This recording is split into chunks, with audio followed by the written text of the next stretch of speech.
Right. So welcome to the Common General Test online webinar. This is ideally for 2023. Unless you are watching this later on YouTube doing A-levels in 2024 or 2025. So this is originally held in 2023 for A-level students who are taking part in A-levels this year. Now, the Common General Test is a compulsory paper for you guys. So let's proceed with having an understanding about what the Common General paper is and the background of it. Now, the Common General paper, commonly known as the CGT paper, this is one of the papers, one of the papers that you are supposed to take in your A-levels examination. So let's clarify from the beginning itself. How many papers do you have in A-levels apart from 3 subjects that you have, irrespective of whatever the stream that you get these couple of other extra subjects as well. So we have to have an understanding about what these papers are and what these papers mean. So to begin with, you have your 3 main papers. If you are doing maths, you have like combined maths, chemistry, and physics. If you're doing bio, you have biology, combined maths, and chemistry. And if you're doing commerce, you have your 3 subjects. If you are doing arts, you get to pick your 3 subjects. Now, apart from that, how many papers do you have? Now, it starts off with the additional paper, the general English paper. So you have a general English paper in addition to your 3 subjects. You have a common general paper in addition to these 2 subjects. Now, the other paper that you have, which is hosted by the Education Ministry, is the General Information Technology paper, JIT paper, GIT, right? So you have General English, General Test, and the General Information Technology paper. Now, how many of these are actually compulsory and how many of these are important for you to get through? How many should you actually take serious out of these? Now, first things first, let's keep the General Information Technology paper aside, the JIT paper. This paper is not a part of your A-level examination. The JIT paper is held separately. It's there for you to have a government-held examination to check your IT skills, right? So this paper has nothing to do with your A-levels. It's not compulsory for you to take this paper. It's optional for you to take this paper. And it's not compulsory to pass this paper. Whether you have done this paper or not, it has nothing to do with your A-levels. In your A-level result sheet, whatever you have got for JIT or whether you've done JIT or not, has no impact whatsoever to your final A-level result sheet. So that you can keep that aside. But when you take the general English paper and the common general paper, these 2 papers are compulsory. In addition to 3 A-level subjects, you need to take these 2 papers as well. In addition to taking these 2 papers, you have to keep in mind that when it comes to the common general test, it's compulsory for you to pass this paper as well. Now, general English paper, of course, you have to be present for the general English paper. You are allowed to fail that paper. Whatever the grade you get for general English doesn't really matter. You can go and sleep on the general English paper and come home and get a 0. As long as you are not absent for the general English paper, you're fine, right? So they don't really check whether you pass general English, but this being the general English, this being the English medium class, I doubt any of you will have a problem with the general English paper. It's basic English, right? So I doubt you'll have a problem with failing that. Either ways, it's not compulsory for you to pass general English. What they check is whether you've taken the paper, that you were present. As long as you are not absent for general English, you're good to go.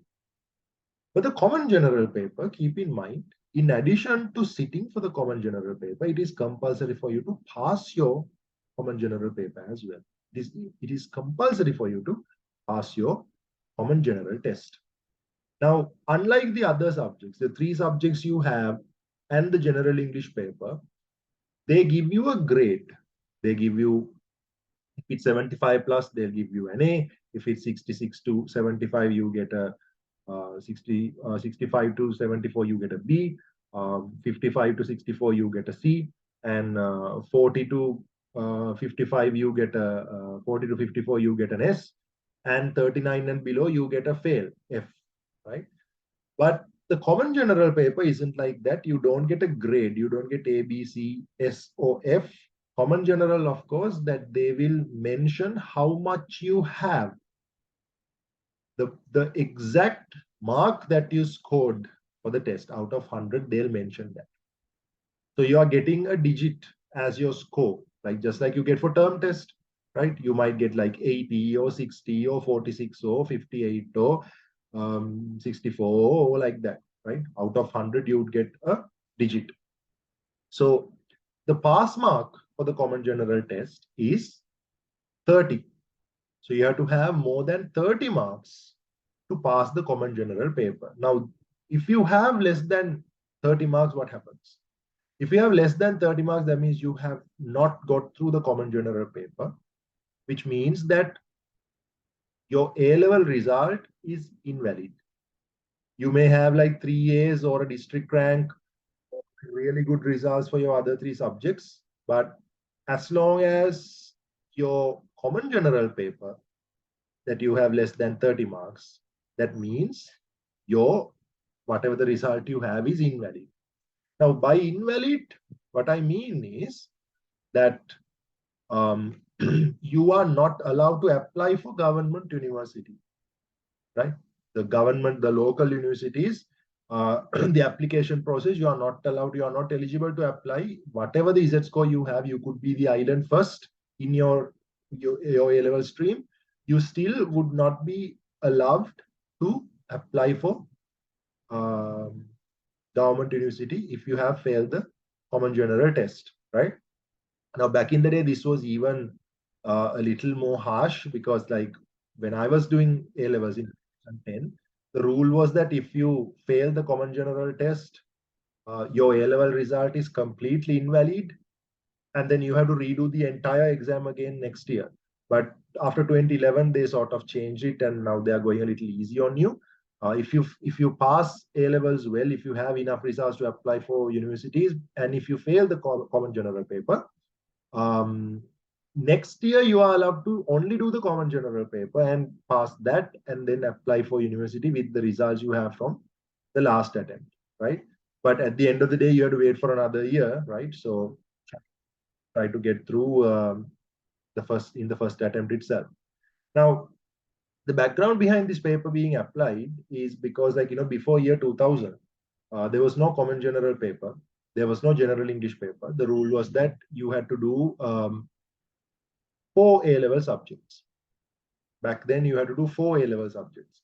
So back in the day, the rule was that, you do 4 subjects, and whoever has the highest number of marks of the 4 subjects make it to the university, to the state universities. But of course, like, then the government and the education department sort of started noticing this issue of people who pass A levels simply merely being book smart and like not having the proper practical knowledge. So they decided to change a couple of things. One, that they introduce a score system. So the Z score system does justice to every subject, how hard it is, and like how hard you have to work for those subjects. And, secondly, they also um, reduce the 4 subjects to 3 subjects, and instead of the 4th subject, they gave you the common general paper and the general English paper, right? The common general to check, like, instead of like, getting you to do 4 subjects just to be book smart in 4 subjects, they were like, okay, get through 3 subjects and show that you are capable of handling the common general common sense, right? So this is how this is fixed. Now, um, what kind of a paper do we have now that you have an understanding about why this paper was introduced in the first place and how important it is for you to get through? Also, one more thing to add, like when I say that if you fail the common general paper, your entire A-level result being invalid, Now that is only applicable to the government universities, state universities. Now, if you apply for state universities, having the common general test failed makes you ineligible. But this doesn't necessarily apply the same way for the private universities, or like if you're planning on going and getting a job, right? Because then it's up to that particular institute or that particular company. The university can say that, we do check the common general paper when we recruit someone to our institution, or like, if someone's like, our company would give a job to someone who passed the common general test. So I can't really speak on behalf of private institutions or like private companies, because it comes down to, whatever the protocol, whatever the rules that they have, whatever the preference they have.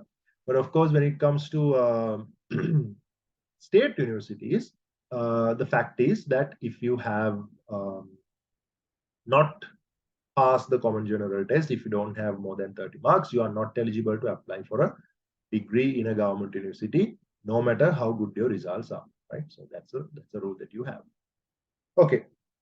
Now that we have a proper understanding of like how this works, let's get down to the paper and let's try to have an understanding how this paper particularly works. Now this paper has 50 questions. Okay, this paper has 50 questions. If you go through that one document I've sent you, it says the Common General Seminar Notes 2023-2024. This has like the basic understanding of what kind of a paper this is, right? So this has 50 multiple choice questions or 50 MCQs. Okay, keep in mind, you don't have to write anything down. You don't have to draw anything. You don't have to fill in the blanks. None of that. It's 50 multiple choice questions, 50 MCQ questions. So each question comes with 5 options to choose as answers, and you can pick the correct answer out of the 5, right? So out of all these questions, right? Out of these 50 questions, you get 2 marks for each question. And to answer these 50 questions, you have 2 hours of time allocated. 2 hours allocated to do 50 questions, and you get 2 marks for each. And there are 4 different types of questions that you get. You get general knowledge questions. There are 10 general knowledge questions, 10 reasoning skills questions, 10 problem solving skills questions, 15 problem solving skills questions, and 15 comprehension and communication skill questions. Okay. And you get 2 marks for each question, and 50 questions, 2 marks for each. That's how you get the 100 marks. Okay. Now, clarify. The paper says that you get 10 general knowledge questions. Now, this is something that you have to be a little clear with what they exactly mean by general knowledge. Now, you see, when you say general knowledge, right? When you say general knowledge, it's a misconception that you have that this paper is asking like the typical general knowledge questions. Now, first of all, to begin with, calling this paper the GK paper. Now, even some of you all like texted me asking like when is the GK seminar happening? Can I join the GK class? Now, I know even in school sometimes like they try to make A level similar to the term test similar to A levels. So they put this general knowledge paper, and like sometimes they get one of the teachers to make a general knowledge paper, and then the person makes general knowledge paper out of like the typical general knowledge stuff. Sometimes like just googling general knowledge and putting questions like what is the tallest mountain in the world, and what is the longest river in the world, and who was the first prime minister of Sri Lanka, or whatever, right? Now, these general knowledge questions are not that kind of general knowledge. First of all, calling this paper a GK paper is wrong, because you see, out of the 50 questions, only 10 questions are general knowledge. 40 questions are non-general knowledge. 40 questions have nothing to do with general knowledge. 40 questions about thinking and logic and maths and reasoning skills. Whereas only 10 questions are dealing with general knowledge. So those 10 questions also, they are not the typical general knowledge that you're familiar with. where they're asking about general knowledge questions which come from the current affairs, right? The recent day events, things that happened recently, right? The timely events. So they are going to ask 10 questions from whatever happened in the last 12 months, right? You're doing so you'll be having your common general paper on the 18th of January. So you need to know what happened in the last 12 months, right? Rather than knowing random general knowledge stuff.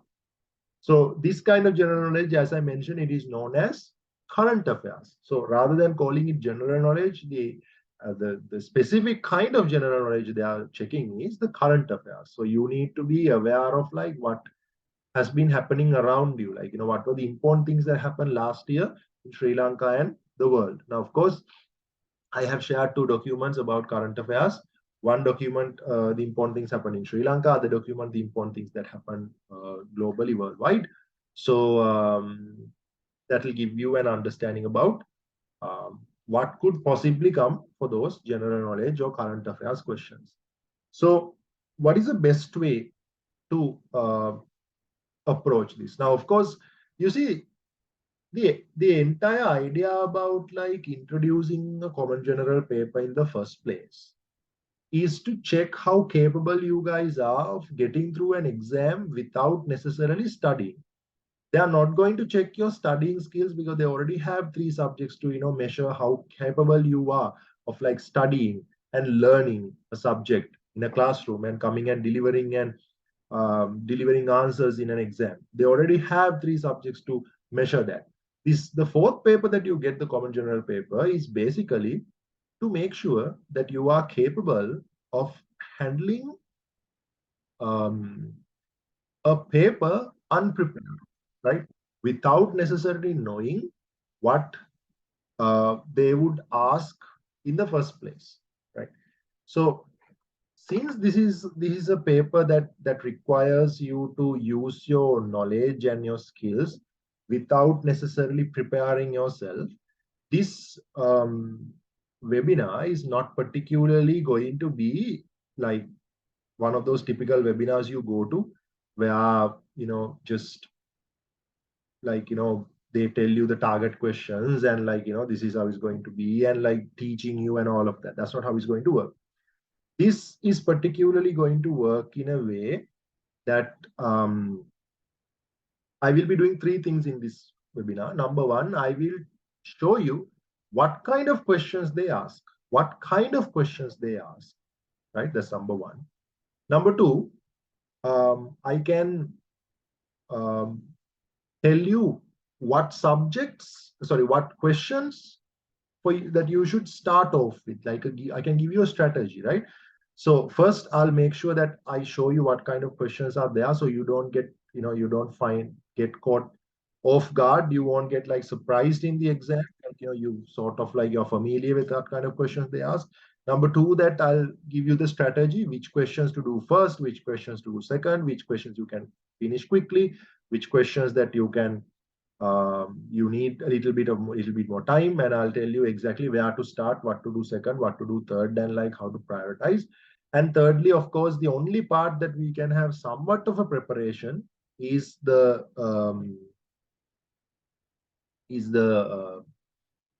general knowledge part, the current affairs part. That of course I can tell you what could potentially be there, right? I could tell you what could potentially be there. Those are the three things that I'll be doing in this webinar. Okay. Now that we've discussed that part, we can get to the paper. Now we will be discussing the 2020 paper. Now, of course, that you can download these past papers, common general past papers from the internet, and you can also get the master guide past papers book of these papers, and you can attempt past papers as a bit of a practice, right? So that's possible. But of course, keep in mind now, make sure that you skip the first 10 questions. Right now, as I told you, the first 10 questions are current affairs. They are asking the things that are like, timely, which carries a timely importance at that year. Now, you see, if you go through the paper that I have shared with you, is a 2020 paper, right? Now, in this paper, um, you see the general knowledge, the common general questions that they've asked, right? You see, the first question itself is about, in July 2019, the World Bank placed Sri Lanka one of the following income categories. And the second question is like, what is the name of the Sri Lanka's first research satellite launched into the orbit in June 2019, right? Third question is also about like, from like, which country that travels visit in 2019. Then fourth question is about like where was COVID-19 started? And year is not mentioned here, but of course, COVID was started in 2019 in Wuhan. Then 2019 December, Thailand. What was the championship? And like, 2019 Indian Parliament passed this bill, and like um, which countries were included in that. Now you see these kind of questions. So if you go all the way up until the 10th question, everything is from about something that happened in 2019 or 2020. It's because this paper is from the 2020 paper. Now, you see, attempting these questions is meaningless because, like, they are not going to ask about the satellite Sri Lanka launching 2019 again, 4 years later, right? So, if you are ever trying past papers, just make sure that you skip these first 10 questions because they are outdated, they are expired, those questions. No point in attempting those. So, start from question 11 itself, right? Start from question 11 itself, and you can proceed.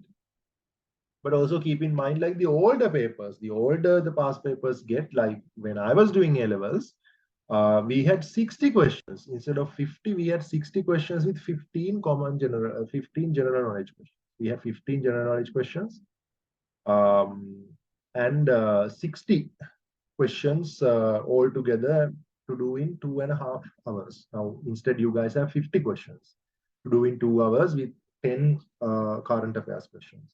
Now, keep those in mind, those differences, if you are ever attempting past papers. Other than that, there's no particular syllabus. These things are like the general things they ask to check your skills. So feel free to do any past paper you want. Like, even in this case, I'm going to discuss one particular, I'm going to discuss the 2020 paper. It doesn't really make a difference, whatever the paper that you do, right? Now, even if you want, you can even do papers like those low entrance papers and all of that, as long as because they are also IQ questions that they ask, right? Okay. Now, as I mentioned earlier, let's get to the strategy. Now, this paper has 50 questions, and you need to get through. Technically, out of these 50 questions, you need to get through 16 questions and get 32 because the pass mark is 30. To be safe, you get 32, right? You get 32. To get 32 marks, you need to get 16 questions right out of 50 questions. So that means you are allowed to get 34 questions wrong. So this is not a hard task. This is an easier task. To be honest, I think even if you didn't take part in this webinar, you still would have got through, to be honest, right? But the focus and the purpose of this webinar is to make sure that that you are aware, right?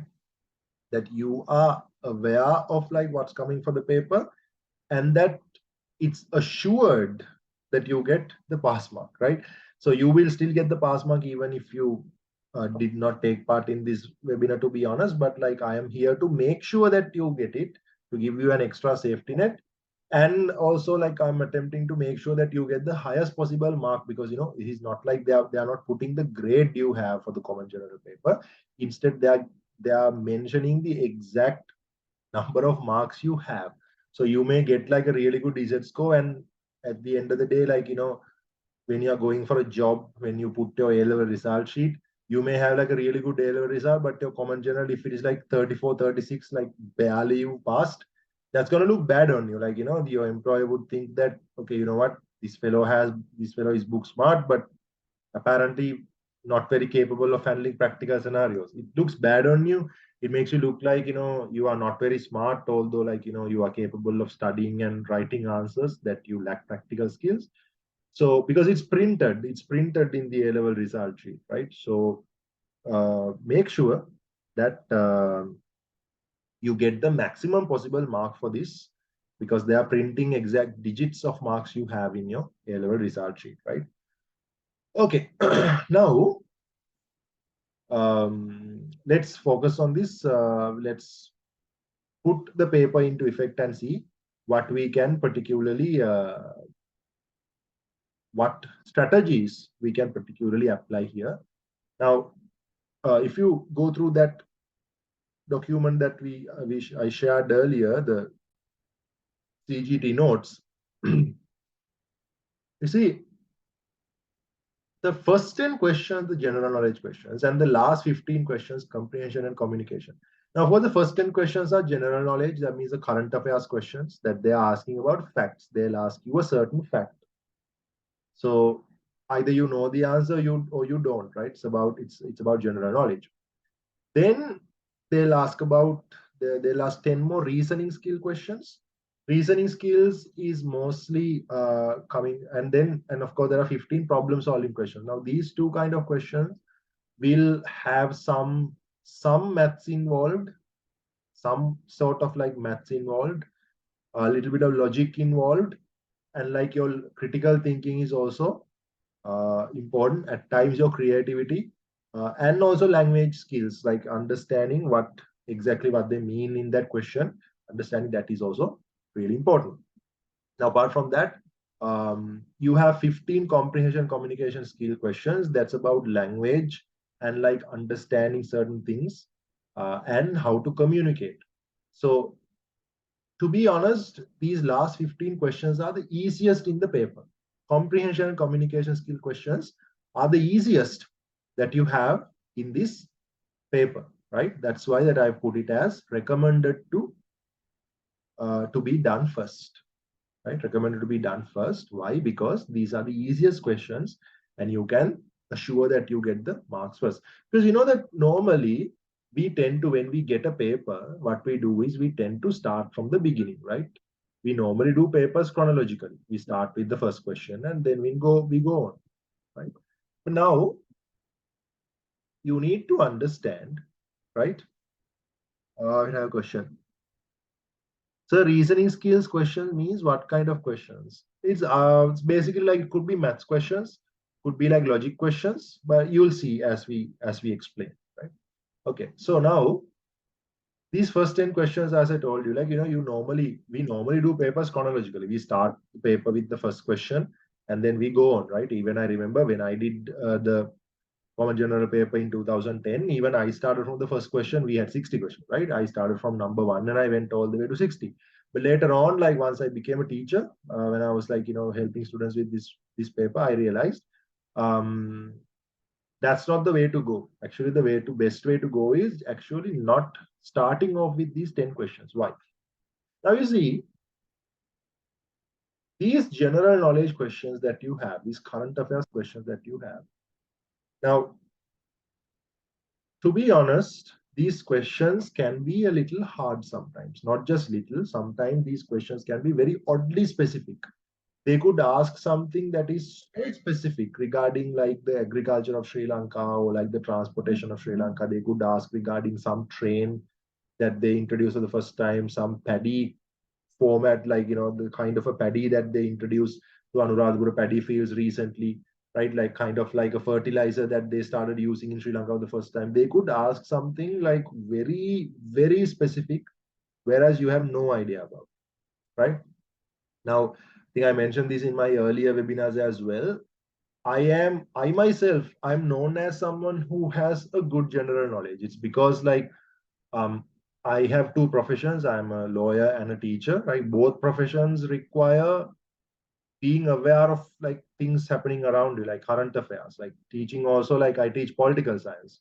So being a political science teacher and being a lawyer means that I keep myself updated regarding what's happening with current affairs. So I normally am someone who is well aware of current affairs that's happening around me. But even I have certain questions that I have no idea about, right? In these common general papers. So it's highly unlikely that you would know the answer to all 10 of these questions, right? This is not necessarily an easier part of the paper to score, right? There will be several questions that you have no idea about, right? It's absolutely a given that there will be at least two, three questions that you are clueless about. If you are not very lucky, it's even possible that could be like 7, 8 questions you are clueless about. I remember, I think one of the years, my students told me that out of the 10 questions they asked, they most of them only knew one. I don't exactly remember which year it was, but like the common general paper, though the general current affairs questions were so specific, so difficult, most of the students they just knew answer to the only to one point, right? One question. They didn't know the answer to 9 questions. So it just is unpredictable, right? Because these questions are not something that you can think can get the answer. You can't do the math and get the answer. So either you know it or you don't. So right after you start off the paper, if you get a question like this, right? Right after you starting the paper, if you get a question where um, you have no idea about, that is going to shake your confidence pretty bad. Like, you are going to be very shaken. You are going to freak out and you are going to, like, sort of worry, okay, oh my God, what's going on? I have no idea. And from that point onwards, that you are going to freak out and you are going to um, sort of like mess up the question that you find later on, right? You may spend too much time trying to figure out the answers to these generalized questions that you have no idea about. You might actually waste the time that you can utilize for doing those math questions. And because of your confidence sort of like being shaken because you face so many questions that you had no idea about and you are going to panic. Okay, now this is A levels. You are doing another A level paper, right? So when you see a few questions you have no idea about, that might sort of like shake you too much. And like you might get to a point where you're not necessarily like doing the math skills with a straight mind. So it's very important for you to start this paper off with a few questions which are like guaranteed marks. So you can look at couple of questions that are guaranteed marks, that are definite for you to win the necessary marks, right? And that way that you start off without wasting too much time and getting those important marks firsthand itself. Okay, right. Where do you start? Now, when you take the paper, when you take the common general paper, as I mentioned, right, do not start off with the first paper, first question, right? Then go all the way to the last page of this paper. Most of the times your paper will have 8 pages. So eighth page, the last page. To be specific, question number 46 or 47. Most of the times question number 47. Right? You will come across a question like this. What does this question mean? This is something even an 8-year-old can do. Someone in grade 3, your little nephew in grade 3 can do this question. Looking at these photos, putting them in the right sequence of the order, right? Now, you start off with this question because out of the 50 given questions, this is the easiest. This question is the easiest to get marks from,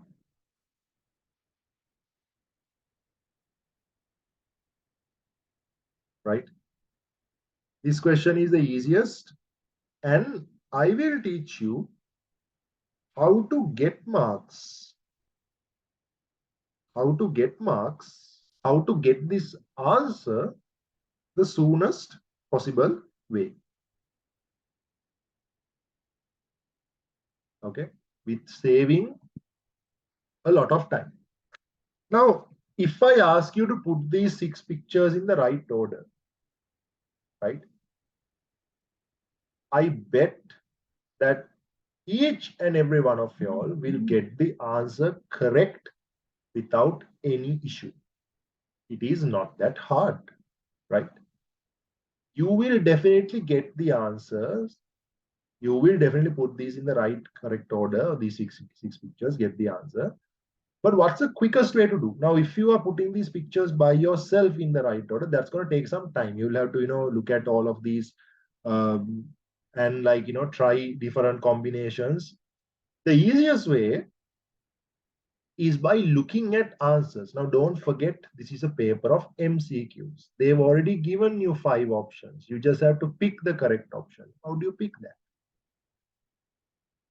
If you look at those given options, now, before anything else, you have to take a look at these pictures and have an understanding about the context.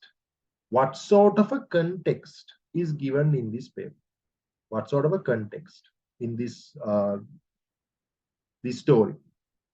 You have to understand the background, the context. Now, if you look at the first picture, there are 4 people standing in a queue near a counter.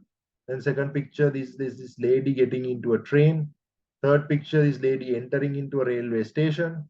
And the fourth D picture, her getting off of a tuk in front of a railway station. And then this lady running in a railway platform. Also, another picture of 4 people standing in front of a queue in front of a counter. So, of course, this is a story about some lady going into the railway station and buying a ticket and getting into the train.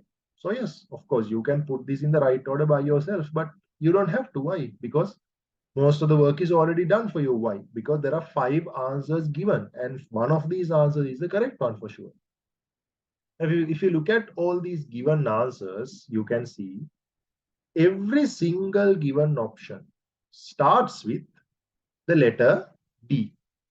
Every single option given, right, starts with the letter D, which means that the story starts with the letter D for sure. Picture D is the beginning of the story.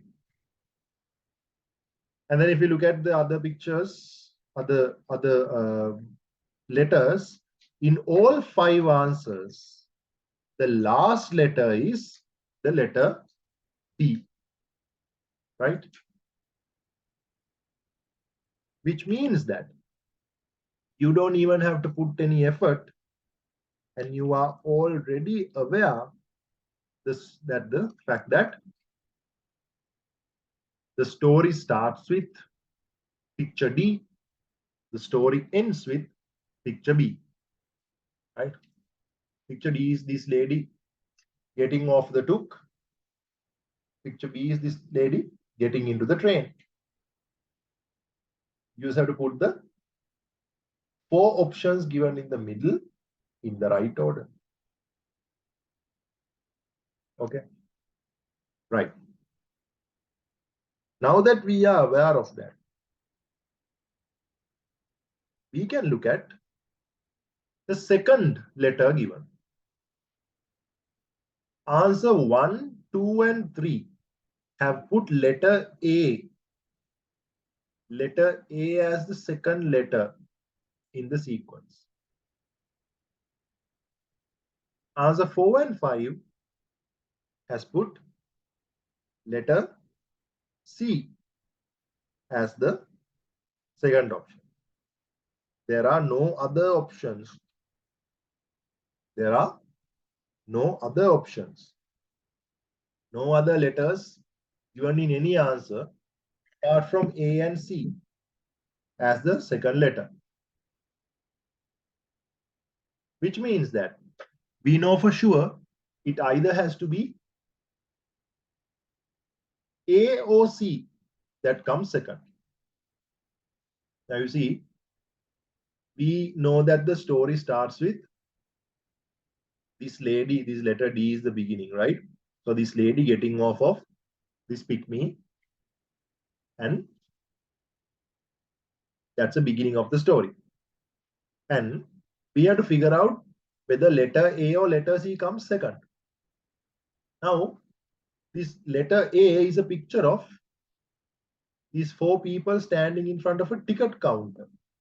And of course, with your knowledge, you know that before going towards the ticket counter, you have to enter the railway station first. And letter C is the picture, as you can see, this lady entering this railway station. You know that you have to enter the railway station first to go get a ticket. Now, if you've never gone in a train, or if you've never bought a train ticket, or you have no idea about how train stations work, you don't even have to go that far, because as you can see here, this lady is literally getting off this board that says Dumriyasthane railway station, and the same picture is here. You can see even these two posts made out of like granite or something like that, I guess. Even these two, this wall is the same. So it is this lady getting off of the pick me here, the Uber, and her entering the railway station. So this picture comes second. This comes first. So C has to be the second, which means this option is out because in that A is placed first. This option is also out. There also A is placed second. This option is also out because there also the A is placed second. So it has to be either answer 4 or answer 5. If you look at answer 4 and 5, in both, B and C are the first two options. E and B are the last two options. So E is this lady running in the railway platform. F is this lady getting into the train. Now we need to figure out whether this picture A or this picture F comes early, because it's a picture of the same ticket counter. It's a picture of the same ticket counter. So you need to figure out which picture comes first, right? If you look closely, you can see there are two men here. There are two dudes, one wearing like a white shirt and white pants, and the other fellow wearing like a striped shirt and a sarong. And you can see the same two dudes here have moved forward in the ticket counter. In picture A, they are standing behind. In picture F, they've moved forward. Now they've approached the ticket counter. Not only that, this lady who got off the pick me, this lady who got off the tuk, who entered the railway station, has actually arrived in the ticket counter here, behind the striped shirt man. And she's not here in picture A. That means this picture A was taken earlier, about a few minutes earlier, I guess, because these two are also behind the line. Our lady hasn't even approached the line yet. And in letter F, of course, these two have moved forward and this lady has joined the queue. Of course, F is happening later. A happens first, F happens second, which means answer is number 4. We can eliminate the last answer as well. Now you see, if you try to put these pictures in order by yourself, it would have taken a long time. This way it is much quicker. Now it took some time because like I had to verbally explain each step, which took some time, and I was going a little slower for you all to follow me. And of course, if you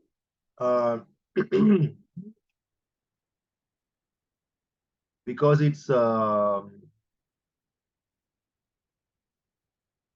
if you did this by yourself, right? Because I was explaining this verbally, that's why it took some time.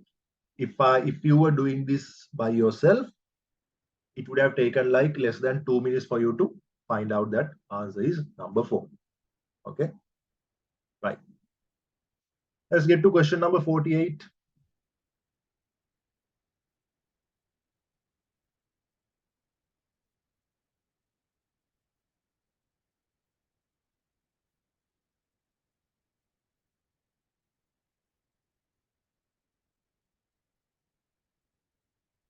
Right.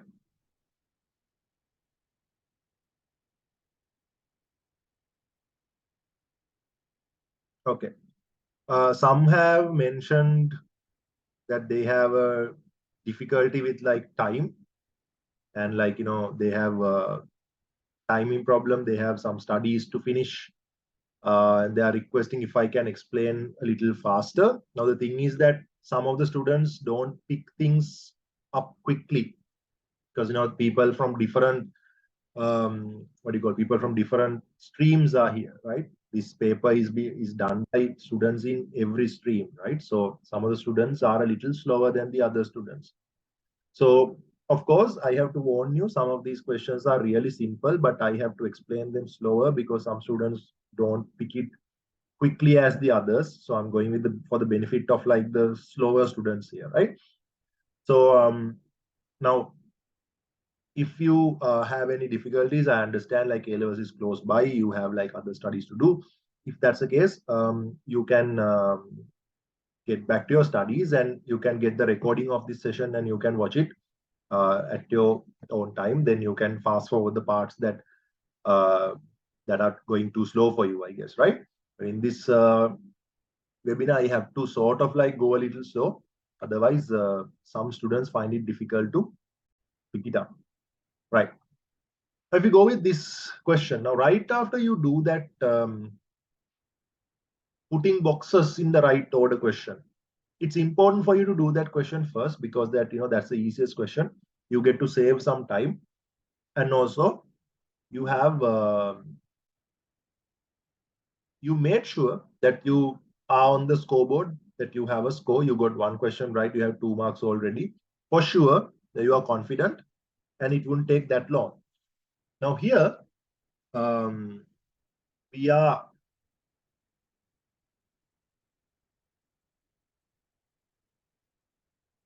met with another question that we can easily score.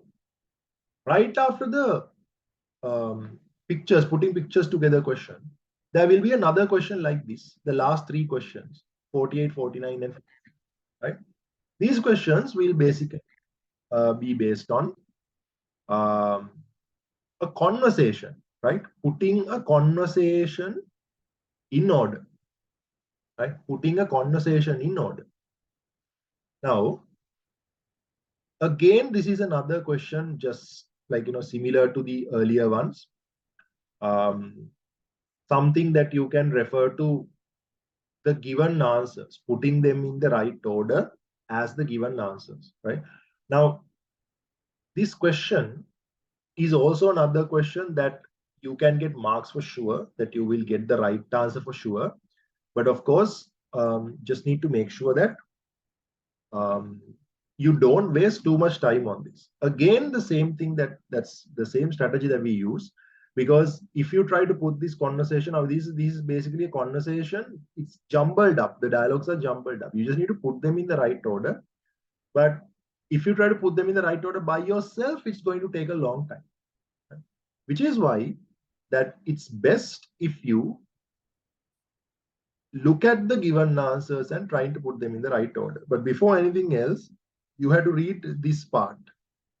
You have to start from here and read this paragraph they've given, because that is the context of the story. Right now, let's here given below from A to K are parts of a conversation that took place with some other people while a husband was attempting to admit his wife to a government hospital, starting from the event calling 1990 to get the services of an emergency ambulance, up to admitting his wife to the intensive care unit of the hospital until meeting the doctor.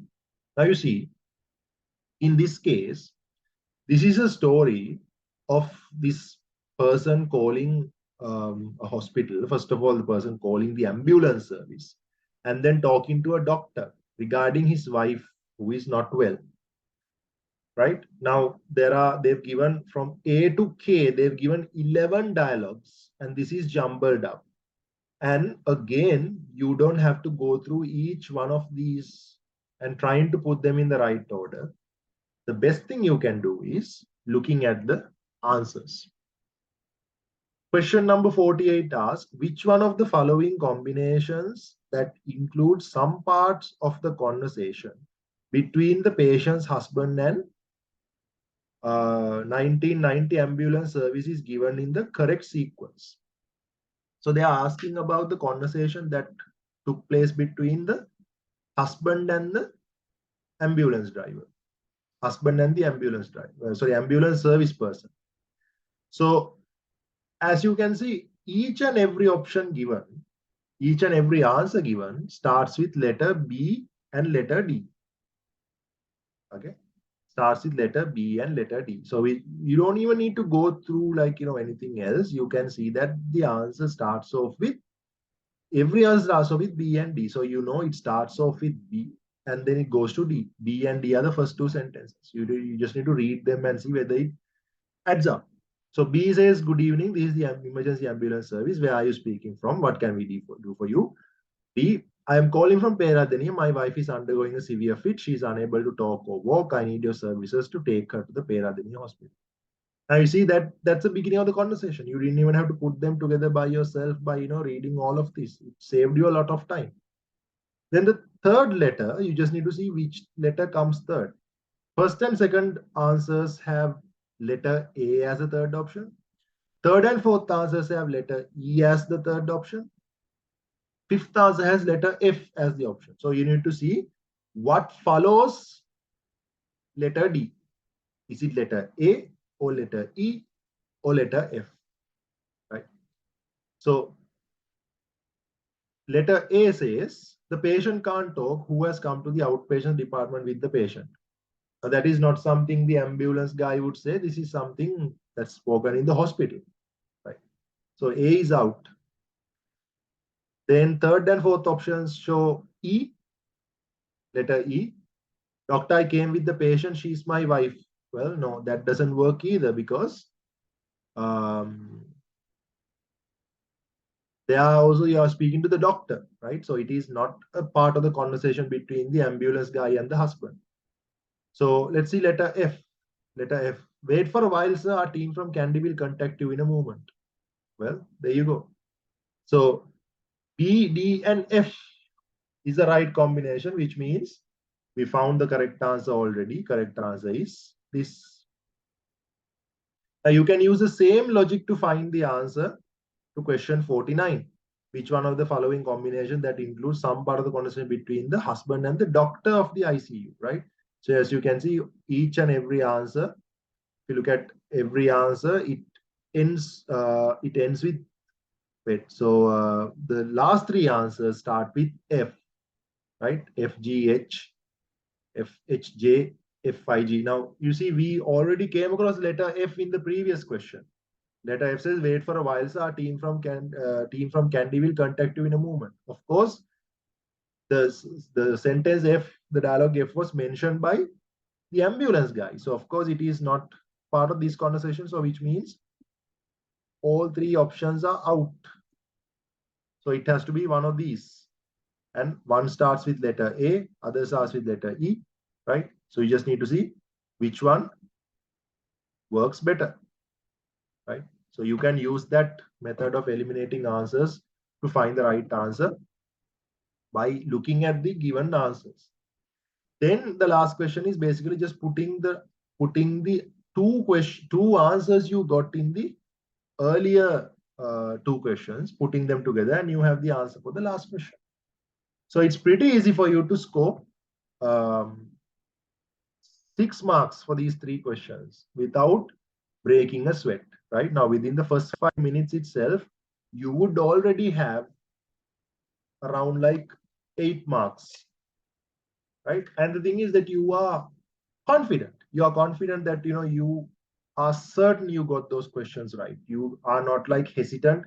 You are not like sort of like worried whether you got the other like you are not worried that the other whether you'd lose marks from the other questions, because it's not like those it's not like those current affairs questions that you might have a few questions you are unsure about, right?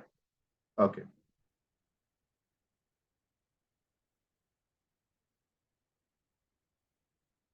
Right. Now After doing these 4 questions, then you have an option.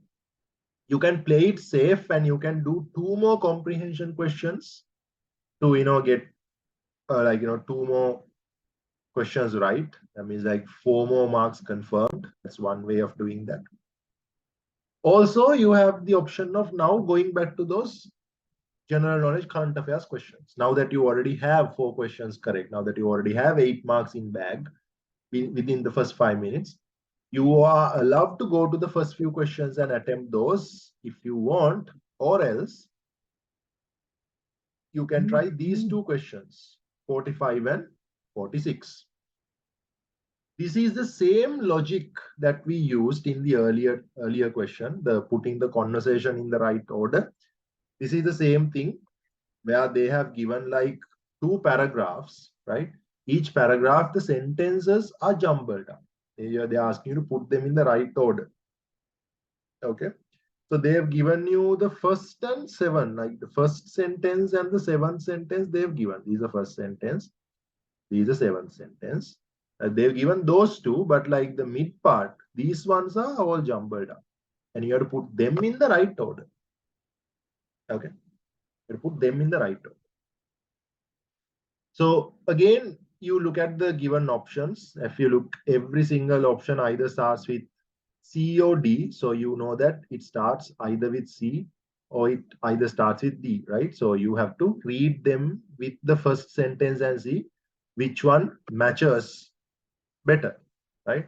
And that way you can understand and you can eliminate the answers that don't really go with the flow until you are left with the correct answer, right? So there are 2 questions. It's the same. I'm not going to get into the details because it's the same as the earlier question we discussed. You just need to read them in the order and see whether it makes sense, whether there's a flow, right?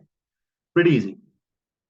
Right. So if you finish that also, now you have like what, 12 marks in the bag without breaking a sweat, right? You have 12 marks, you've got 6 questions right within like what, 10 minutes. Then you can come to these questions. Then you can do the general knowledge questions, the current affairs questions. Now, there's nothing wrong here because you are allowed to get a few questions wrong. No issues, right? You are allowed to get a few questions wrong because you already have 6 questions correct. And these questions won't take long. And getting questions wrong here won't really affect your confidence because you know already you have like 6 questions, 12 marks in the bag, right? So go through these 10 questions, try to score the maximum that you can, right? Because you see, these questions, you can't really find the answer by doing a math. Like, we saw that how we found the answer using logic to those earlier questions we talked about. But these questions, you can't necessarily get the answer to these questions by thinking. You can't get the answer by thinking for these questions because either you know it or you don't, right? They ask you like, who won this particular medal. Either you know who won that medal or you don't, right? So if you don't know, just put a random answer because it's MCQ, right? There's a possibility of you getting that right. Just randomly put an answer and quickly move to the next question. If you know the answer, quickly mark it and move to the next question. So these questions won't require you to think a lot. So to do these 10 questions, it won't even take 5 minutes because it will take less than 30 seconds for you to do one of these questions, right? So once you finish that, you try to get like the maximum marks you can get out of it. Say that you get 5 correct out of the 10 or 4 correct out of the 10. You already have 6 correct answers from the last few questions that you attempted first, which means that you would already by now you would have 10 plus answers right. That means you already passed the 20 mark within the first 15 minutes itself, that you gained 20 marks, right? Now you have 1 hour and 45 minutes to do the remaining 34 questions of maths, and you have almost the time left, 1 hour 45 minutes. Now you can take your time because technically speaking, you just need to get 5 more answers right, 5 more questions correct, and that way you are in the safe zone. You pass the 30 marks. There's nothing to worry. Okay, right. So general knowledge part, the current affairs part, we'll get to that last. That's the last part I'm planning on discussing. And then we'll get to a few math questions, right? Someone asked, what sort of questions do we get for problem solving? And then we can discuss a few and see how these problem solving questions work. Okay. Right. Anyways, before that, we'll take a small break because, like, we worked uh, almost an hour constantly, right? Okay. We'll take like a 3 minutes break and then we'll proceed with the math questions. Right. So when it comes to the math questions, now, first I have to, just calm your nerves because I know that some students like you have some of your do maths for A levels, like this crowd is somewhat diverse because like common general seminars have people coming from all four streams. Now, math students of course deal with maths. Bio students also have some maths involved in physics and chemistry. Commerce students also have like somewhat maths involved in accounts. Art students tend to freak out a little when you hear that that you have to deal with maths again. So if you are sort of someone who's like whose strong suit is in maths, that your skills lies elsewhere, and maths is something that you've been trying to avoid since all level days, don't worry, this is not necessarily like heavy maths. This is something someone can handle easily. This is handleable basic maths. Now, the math part itself, like the math you have to use, is not necessarily complicated, right? What they are checking is like your ability to understand what exactly they're asking. So when it comes to that, even the math student themselves, having done maths, on a daily basis, sometimes these questions can be a little confusing if you don't exactly understand what they're asking, right? Because they're not necessarily checking your math skills, they are checking whether you can understand what math to be applied here, right? So speaking from my own experience, now I myself, I'm not someone coming from a maths background. Now I teach A levels, I teach political science. My other profession is lawyering, so neither of them have any maths involved on a normal basis, right? So last time I did maths was in 2007 when I did my O levels, and since then I haven't really done a proper math paper, right? Because like I did 3 years of A levels. Uh, i did i did in art stream, so there was no maths. Then I did my law degree, that also had no maths involved. Then I had to do my attorneys at Sri Lanka Law College, that also didn't have maths. Then I did my master's degree in political science, that also didn't have maths, right? So for the past 16 years that I have been doing my studies and teaching, but I haven't been dealing with maths. So even after 16 years, whatever the questions they give is like very well manageable for me. So you all having done O level maths, what, like 2 years, 3 years ago, this is not going to be a problem for you, right? So I give you that certification. Do not worry. And worst come to us, come on, guys. It is MCQs, right? They've given you like multiple questions. They've given you like different questions, and you just have to pick which answer is correct out of those. So it's not that difficult. Okay, right. Let's start off with a few math questions. Let's start off with relatively an easier question, right? Let's go to question 19. On top of page 3, right? Question 19. On one Sunday morning at 6 a.m., Mr. Fernando sets the alarm for 1 p.m. on following Monday. He was not aware of the fact that the clock has a fault. The clock was gaining uniformly 2 minutes per hour. What would be the actual time when the alarm goes off on Monday? How do you get the answer? Of course, again, when you get to the question, you will see that doing the sum isn't the hard part. So they are not necessarily checking your math skills. They are just checking how to apply, what to apply to find the right answer. So we're using the whiteboard to explain.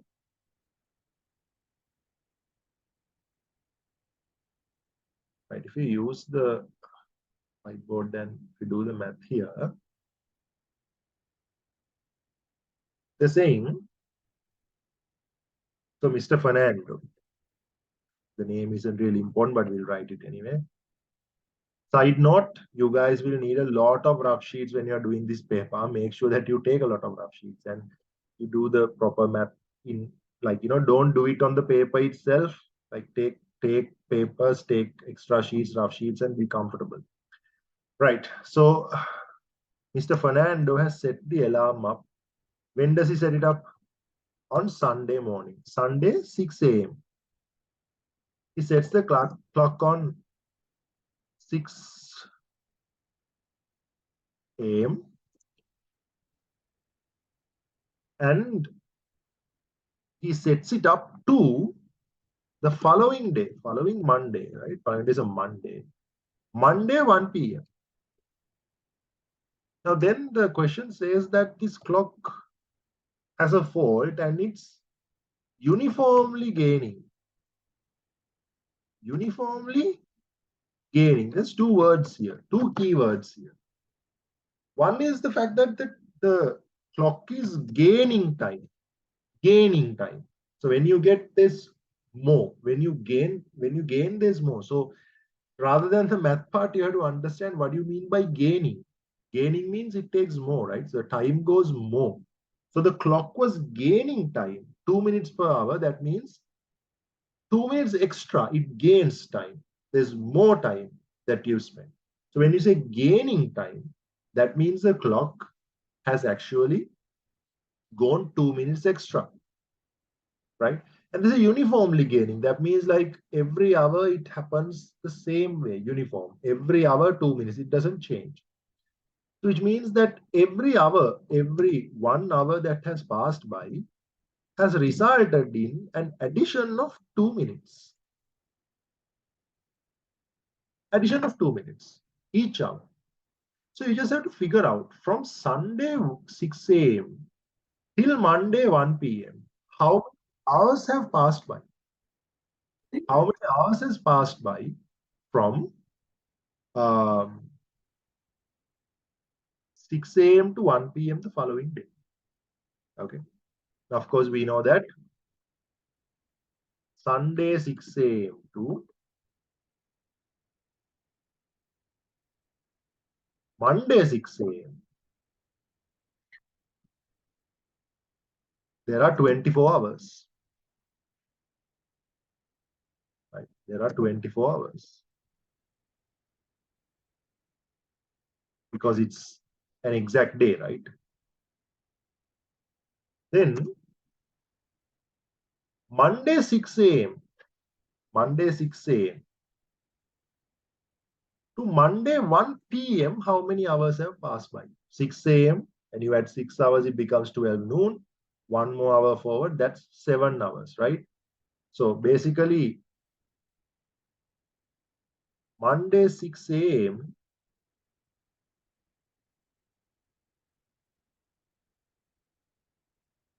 to Monday 1 p.m. that is 7 hours. It just passed by. Which means altogether 24 hours plus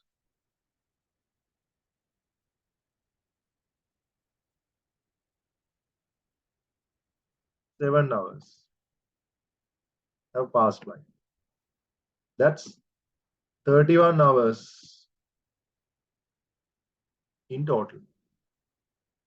So the alarm, until the alarm hits, it has moved 31 hours. And we know that uniformly this clock is gaining 2 minutes per hour. So 31 hours have passed by. 2 minutes.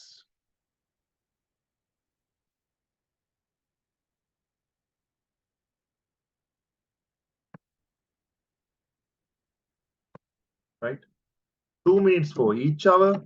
31 times 2 is 62. 62 minutes. The clock is running 62 minutes ahead of the actual time. The clock is running 62 minutes ahead of the actual time. So the alarm is supposed to go off at 1 p.m. The alarm was supposed to go off at 1 p.m. But the time is 62 minutes. Actually, the real time is 62 minutes behind. Because when the clock hits 1 o'clock, the time is coming behind. The clock is going faster, right? So when the alarm hits at 1 p.m., from 1 p.m. you reduce 62 minutes, then you get the actual time, the clock goes off.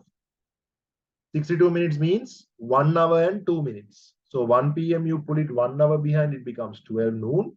And you pull 2 more minutes back, it becomes 11:58 a.m. Right? And if you look at the answers, answer number 1 says 11:58 a.m. and that's the right time. The time goes 62 minutes behind the actual time. So although the alarm goes off at 1 p.m., the actual time is 1 hour and 2 minutes behind. So that is 11:58 a.m.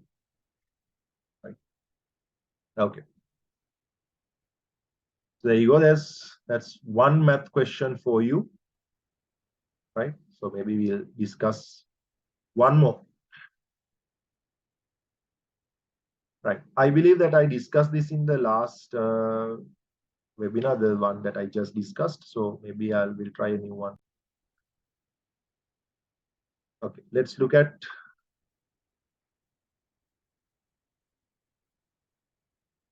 question number 14. Mr. Silva bought a plot of land with the intention of selling it to earn 8,000 per perch. There is a buyer willing to pay 34,000 per perch, but that is 15% less than what Mr. Silva paid for a perch. How much does Mr. Silva accept for a perch?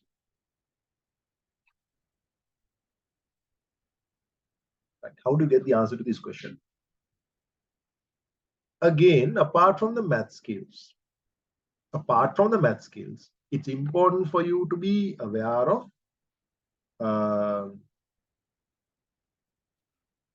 the language and the logic that they've used in this question, right? So they're saying Mr. Silva bought a plot of land with the intention of selling it to earn 8,000 per perch. Okay. So what this question means is that, what do you mean by earn 8,000 per perch? Now, Mr. Silva has bought this plot of land for a certain amount of money, and he wants to sell it to a price which is 8,000 more than the original price, right? So let's write this down. So Mr. Silva bought it for an original price. He bought it for an original price. Then he wants to add 8,000. He wants to add 8,000. Then you get the new price.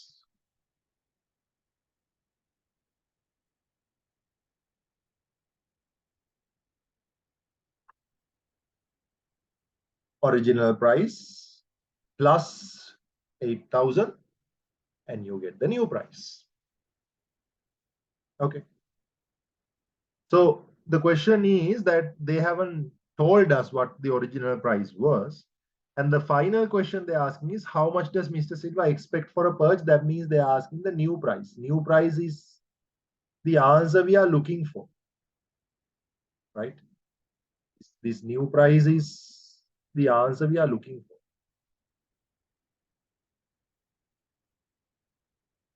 This new price. That's a final answer we are looking for. In order to understand the new price, we have to find the original price and add 8,000 to it. Then we get the new price. Okay. I hope that part was clear. Let's move on. We don't know the original price, but we've been given a hint. So apparently there's this dude who's willing to pay an amount, right? this dude is willing to pay 34,000. Right? This dude is willing to pay 34,000. But apparently 34,000 is 15% less than the original price. So you put the original price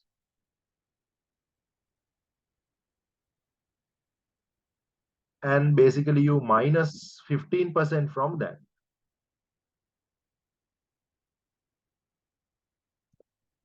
And you get 34,000. Right? Now, this means that, okay, if it is less than, if it is 15% less, the other side is, it is 85% because 15% and the other side of the percentage is 85, right? So actually, when you take 85% of the original price, because it's 15% less, that means out of the original price, 85% of the original price is equal to 34,000, right? That means that if you divide, that means if the, in other words, if 85 pieces is equal to 34,000, then 100 pieces is equal to the original price, right? Because if you divide 34,000 by the original price, it's equal to 85 being divided by 100, right? So divided as in, like when you put it down, when you write it as a percentage, right? That means if 34,000 upon original price is equal to 85 upon 100. So you just have to divide 34,000 by, okay, now again, just to remind you guys, I'm not someone who's coming from a math background. So I'm just demonstrating how a non-math person, right? Demonstrating how a non-math person would figure this answer out. Okay. So basically 34,000 divided by 85, right? And then you get an amount, and that amount you have to divide by, you have to multiply by 100. So 34,000 divided by 85, you should be getting 400. I mean, so if 34,000 is 85, that means you have to see how much is 100. So 400 times 100, you get 40,000.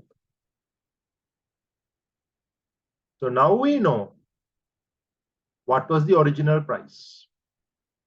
We know that the original price was 40,000.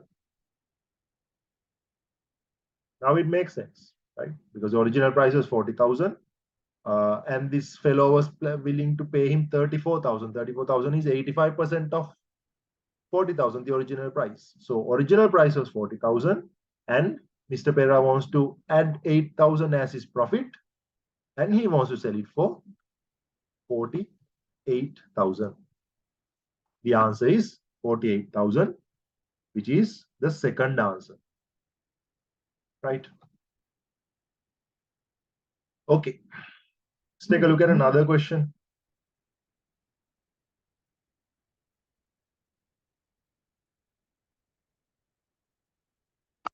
Let's look at question number 12.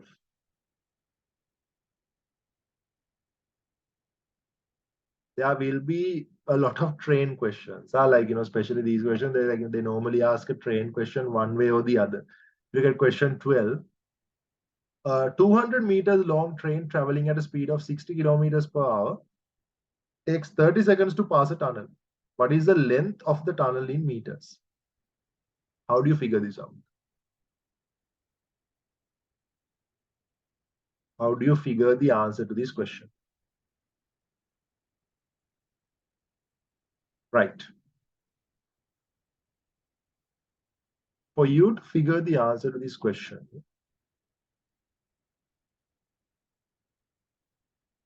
let's draw this first. Okay, now apparently there is a train.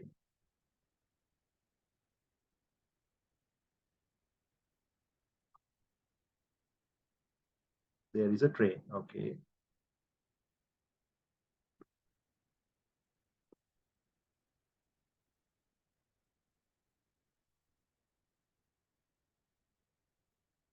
Right. So this is a train. And they have given the length of the train also. They say this train is 200 meters long. From here to here, the train is 200 meters long.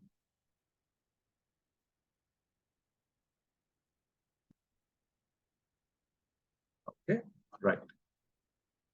Now they say there is a tunnel. There is a tunnel apparently. This is the tunnel. They haven't mentioned the length of the tunnel, right? But they say it takes 30 seconds for this train to pass this tunnel. 30 seconds for this train to pass this tunnel. Right. What does this mean? This is where, like, apart from maths, again, you need the logic and like communication skills to understand what they exactly mean by passing a tunnel. Passing a tunnel. Okay. Now, when you say passing a tunnel, a lot of people mistake this like this. A lot of people mistake this into thinking that, okay, passing the tunnel means that the distance from here to here, from this end to this end of the tunnel. A lot of people misunderstand that into thinking like, okay. So passing the tunnel, that means this train travels from here to here in 30 seconds. Here to here in 30 seconds. No, that is wrong. That is incorrect. Passing the tunnel is a little complicated than that. Why? Because you see this train has a nose.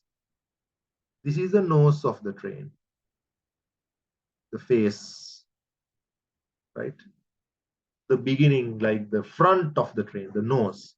And this is the tail of the train, right? When you say passing the tunnel, when the passing starts, when the nose of the train enters the tunnel, when the nose of the train enters the tunnel, the passing starts. Passing starts, right? And the passing isn't over by the time the nose of the train exits the train. Passing isn't done. Why? The nose is out of the tunnel, right? But the rest of the body of the train is still inside the tunnel. So passing isn't completed, right? Actually, the passing is completed when this part, when the tail of the train reaches here. When the tail of the train reaches here only, the passing is completed, right? So the nose has come all the way outside. The body has also left the tunnel entirely. So you see, passing doesn't mean the nose traveling from here to here. So it doesn't take 30 seconds for the nose of the train to travel from here to here. Rather, it takes 30 seconds from the nose to travel from here to here, right? If we draw an arrow, right? 30 seconds isn't when the nose travels from here to here. No. It takes 30 seconds when the nose enters the tunnel and the tail exits the tunnel, which means the nose is all the way here. This distance is covered in 30 seconds.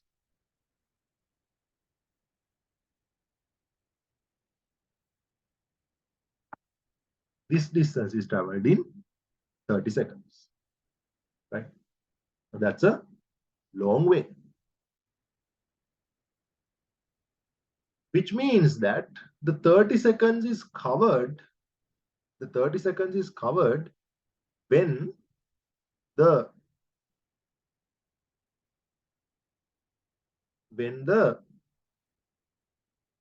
tunnel and the train is kept together, right? When the tunnel and the train is kept together, it's 30 seconds, right? And we already know that the train is 200 meters long. They already mentioned that the train is 200 meters long. How do you figure out the length of the tunnel? They've given us another clue. The train travels 60 kilometers an hour.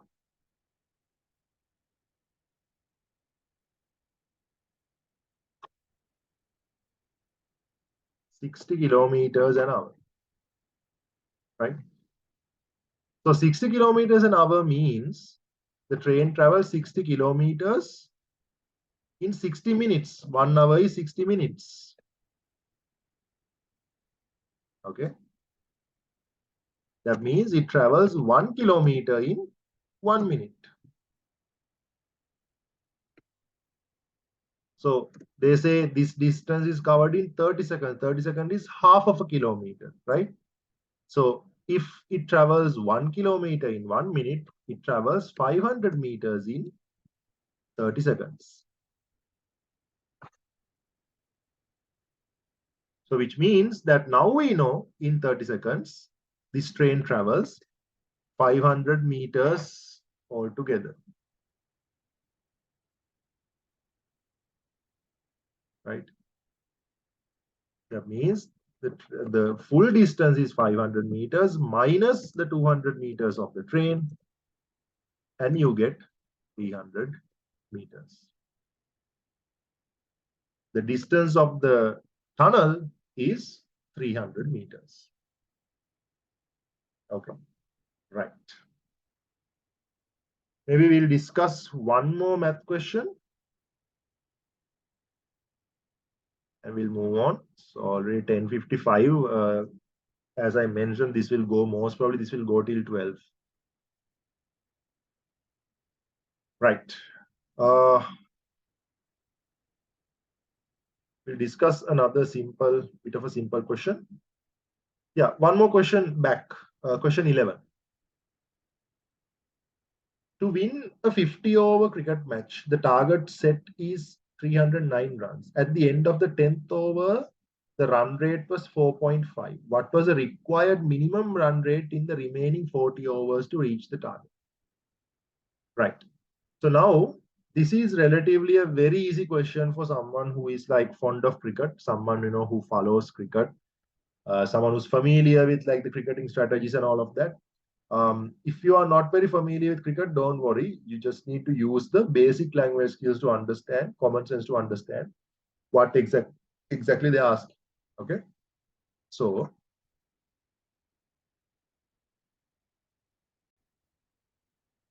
if you look at this question,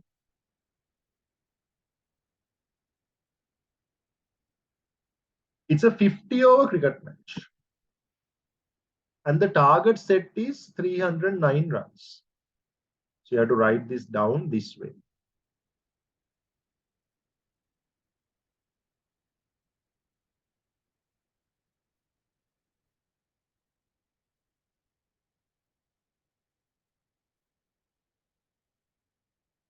It's a 50 overs cricket match. Okay, there are 50 overs. How many runs do you need to win? 309 runs. Right? And they say by the 10th over mark, by the time 10 overs were done, they don't say exactly how many runs were scored, but they say the run rate was 4.5. Now, if you are not familiar with cricket lingo, runs per over, but you know that 10 overs 4.5 means that with common sense you can understand, okay, that you learn how many runs per over by dividing the number of runs by the number of overs. So for you to get 4.5, it has to be 45 runs. So 45 runs have been divided by 10 overs, and it comes down to 4.5 runs per over. Now it's clear. 45 runs have already been scored. Now you need to figure out how many overs are left and how many runs still need to be scored. So you take 10 overs out of 50 overs, it comes down to 40 overs. 40 overs are remaining. How many runs do you still have to score? So you have to subtract, you have to reduce 45 from 309. So when you reduce 45 from 309, you would get 264, right? 264. 264 runs should be scored in the next 40 overs. Now they are asking, like, what is the run rate that you have to maintain, which means 264 runs to get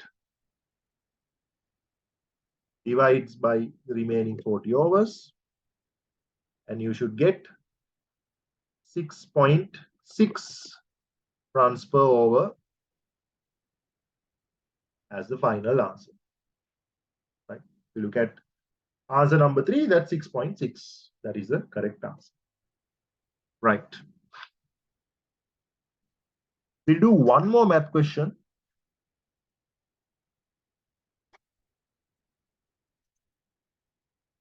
We'll do one more math question and move to the other problem solving questions. Turn to question number 16.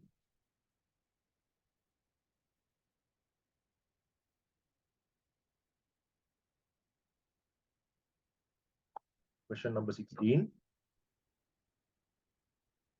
Right. Nimal started a business by investing 500,000. After 4 months, Carter joined in with the business with an amount of 750,000. If the profit obtained at the end of the 3 years after the business was started was divided proportionate to both the money invested by each person and the time, what was the ratio of Nimal's profit to Carter's? Right. So this is how you do this question. Okay. Now apparently this is a business. It was started by Nimal. Okay. Right. So he has invested 500,000 when he started the business. Then Carter has come in. He has invested 750,000. Okay. However, we can see that they didn't start the business together. Apparently, Nimal has been there of this business. They are going to divide the profit after 3 years, right? After 3 years. So 3 years means that's how many months? 36 months. So apparently Nimal has been in this business for 36 months. Carter joined in 4 months later. That means that's 4 months less, 32 months. Now the thing is, you need to divide the profit in the proper what do you call the ratio according to the money invested and the time spent, taking both into consideration, right? So first taking the money factor into consideration,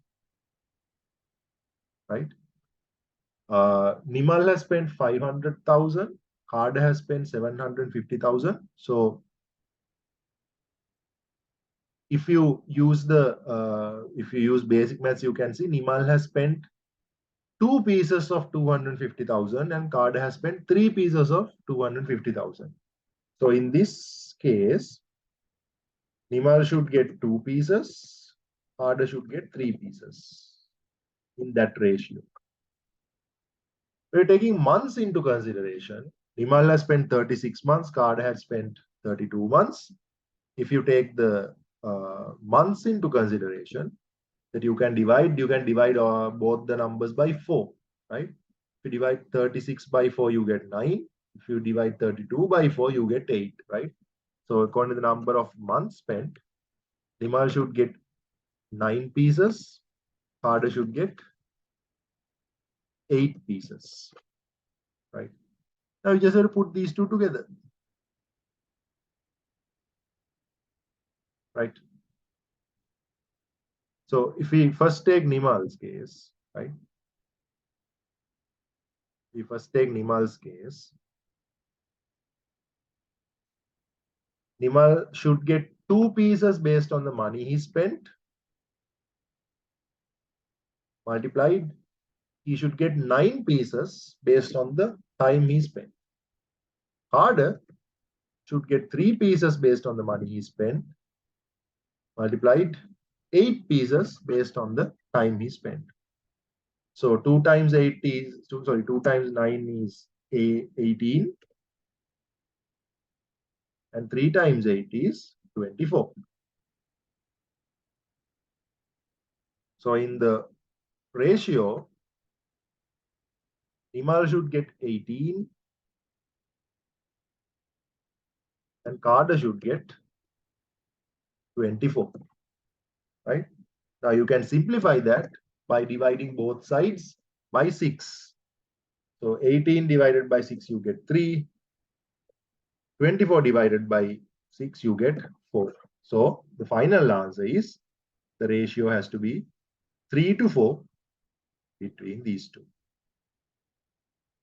right? So answer is number 1. Right.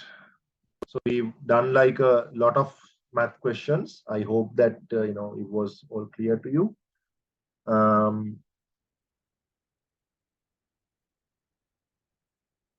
Now we'll move on to a few other questions. Right. Let's take a look at question 23.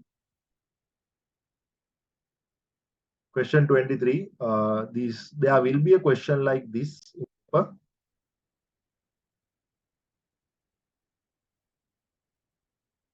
Question that you have to figure out the pattern, right? What is the pattern of the numbers? They give you a set of numbers and you have to figure out the pattern. Now, you see, again, this is a pattern, right? You are supposed to figure out the pattern by yourself. There's no possible way for me to teach you how to recognize a pattern. What I can do is I can teach you a particular way how to figure out a strategy to figure out how a pattern works. If you look at this,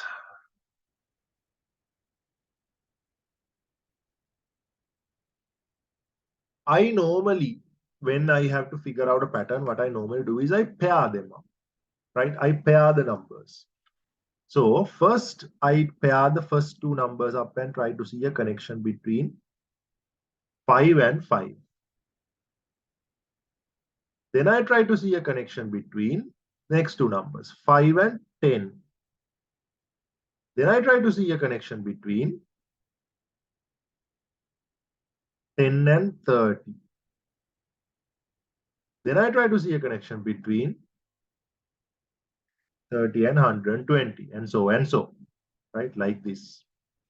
I pair these up and try to find a connection between two numbers at a time. Okay. Now, if you look at the first two,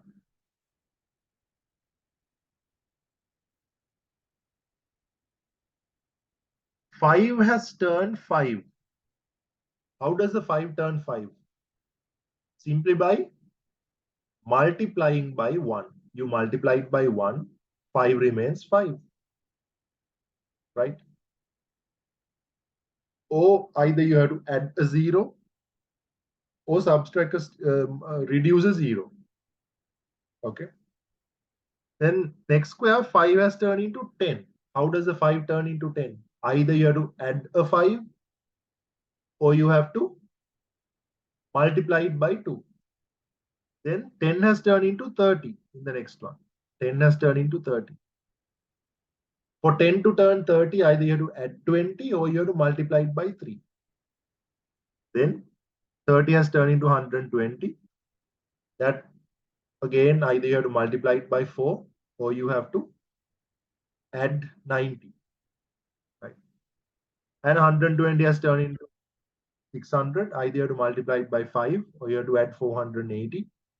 And then 600 has turned 3,600. Either you have to multiply it by 6 or you have to add 3,000. Of course, I mean, adding doesn't really make sense. Adding 0 and then 5 and 20, then 90, then 100, 480, then 3,000. There's no pattern there. But of course, you can see multiplication clearly works that way because 5 times 1 is 5. Again, 5 times 2 is 10. 10 times 2 is 30. 30 times 4 is 120. 120 times 5 is 600. 600 times 6 is 3,600. So you can see you keep multiplying and the number you multiply gets added by 1 in each box, each square. So 600 times 6 becomes 3,600. So 3,600 times 7 has to give the answer to the last box. So down to 25,200 when you do the math. That should be the answer you get. Right? Okay. So that's another question that you can get through. Apart from that, there will be 2 questions like this where they give you like a net of a 3D object and they'll ask you when you fold it and when you make the actual shape, what do you actually get in the different phases.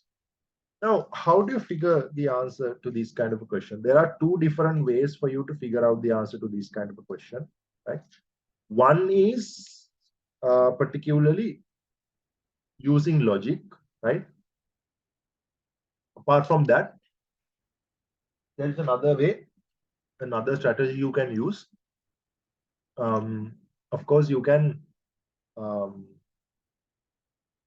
use the practical way. The answer is much more like, certain when you get it that way. But of course, it takes a little time. And to be honest, that's a very primitive way. That's a very primary way of getting the right answer. But again, that still works. Okay, there's nothing to worry about if you get the answer that way. Right. What do you do? What you can do is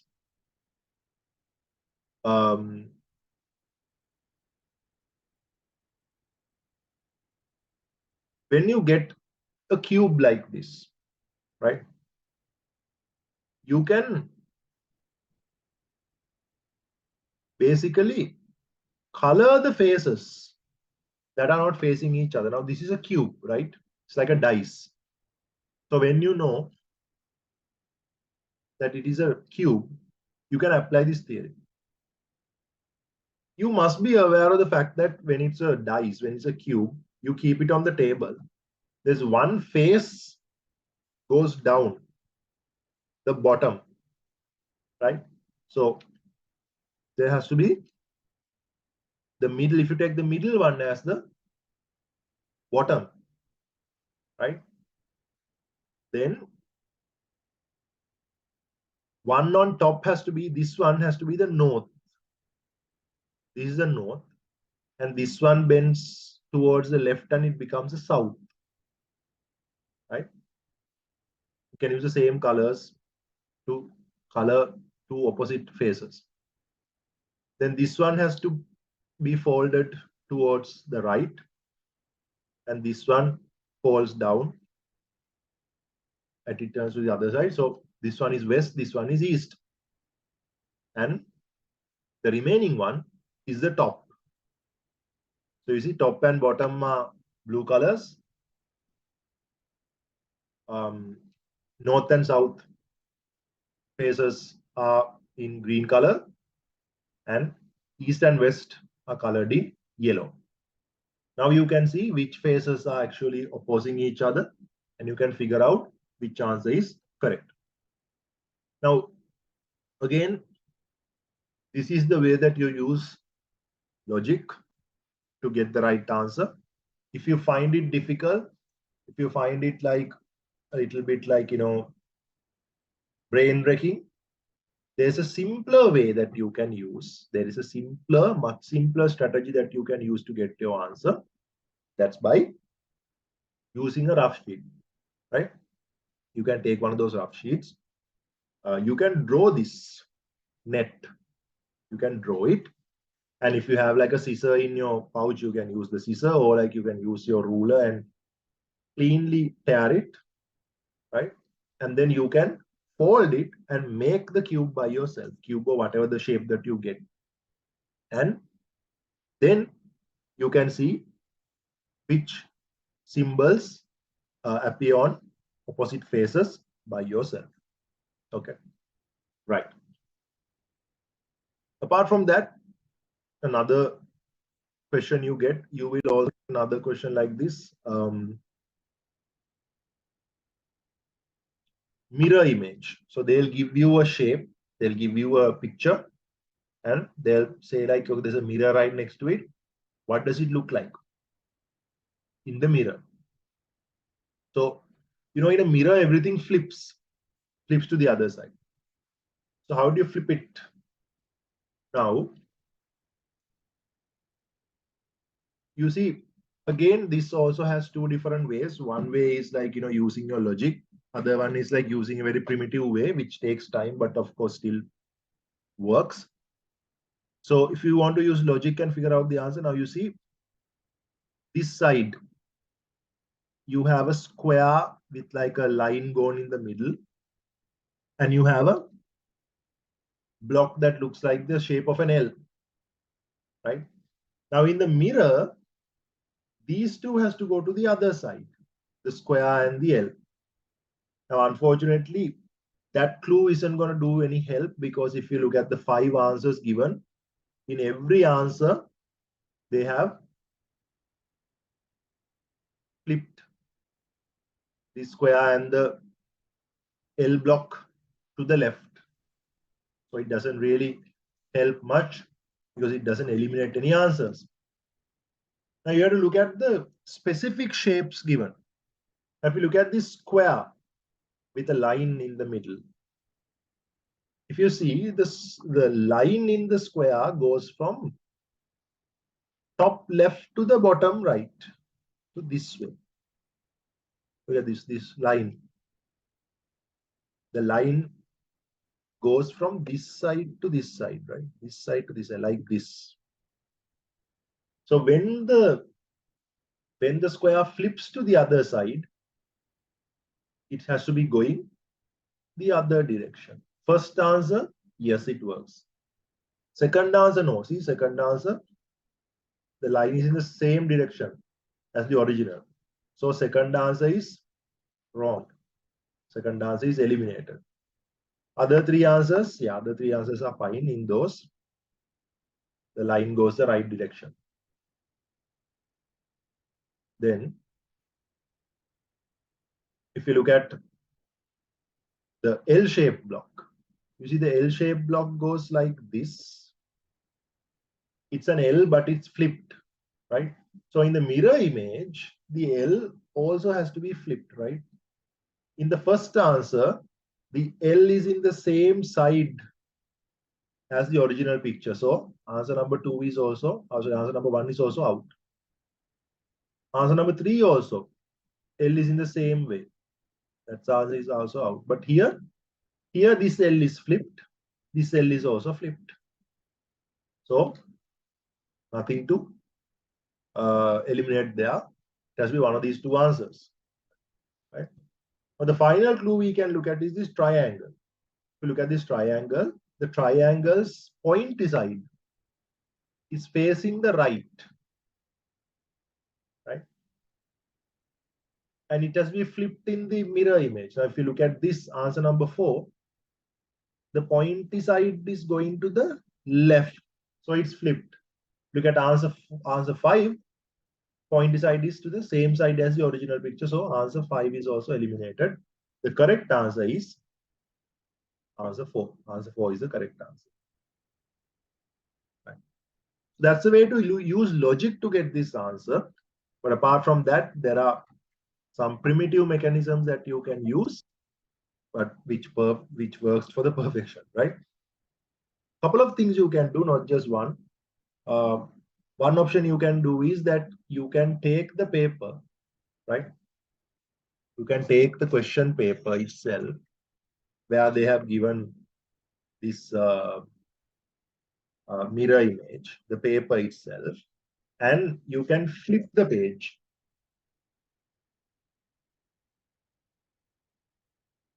Okay, you can flip the page. I mean, look at behind the page and put it towards a light source like this, either to the sun or to a bulb, right? And when you look at behind the page, looking at like from a light source, behind the page, you can see the mirror image. That's one. Or else you can take a rough sheet, draw the picture given, draw over it several times. Draw over it several times using the pen. And when you draw it over and over again, the ink gets leaked to the other side of the paper. It's printed to the other side of the paper. And when you flip the rough sheet, on the other side, you will have the leaked ink and the proper mirror image. That's the most effective way. Apart from that, you also can use, if you're using one of these metal watches, this behind of the watch also can be used as a mirror. You can keep it like this and check the time. Sorry, check the mirror image, right? That's another way. All of those things work. Whatever that works for you. Again, 2 easy marks. 2 marks that you can get for sure. Right. Now, by this time, I believe that you would be okay. You would have safely passed the 30-mark barrier. You passed that. Now you are through. Now it's just a matter of like making sure that you get the maximum marks as possible. So I will teach you a few other questions as to how to get the answer. To turn to question number 39 and 40.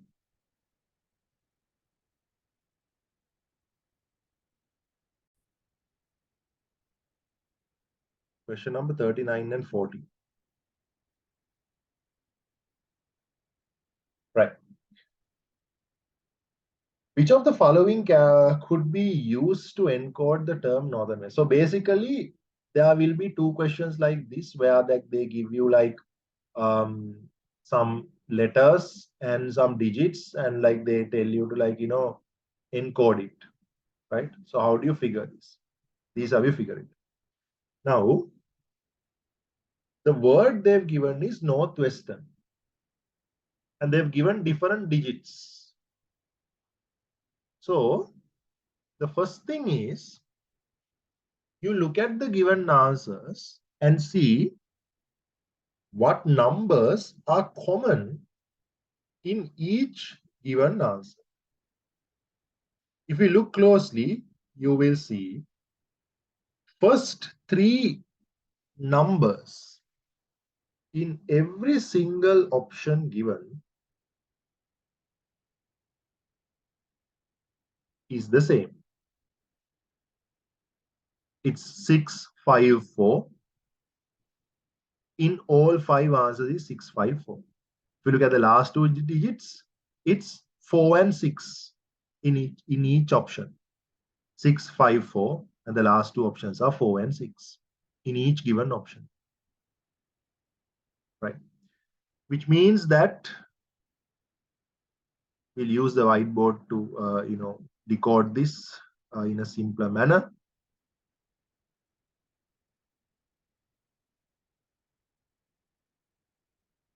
Right. So first we'll write the given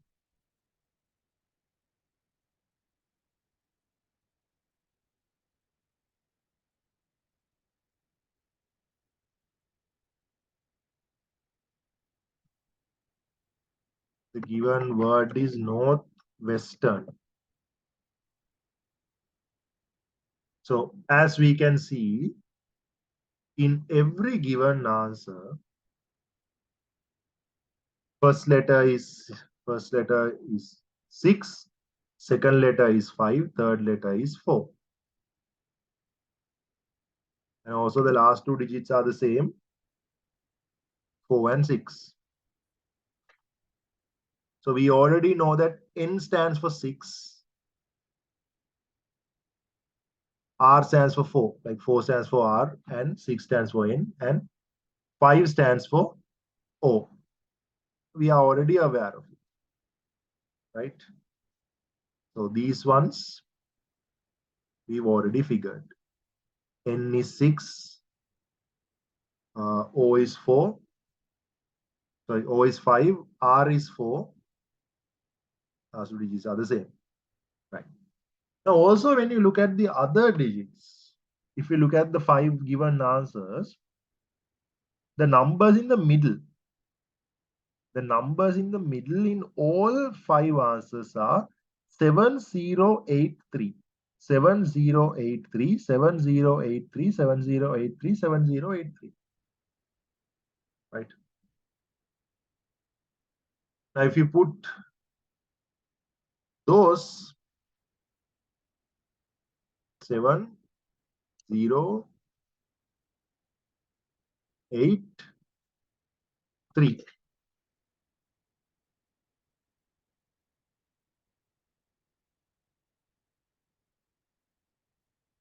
Right.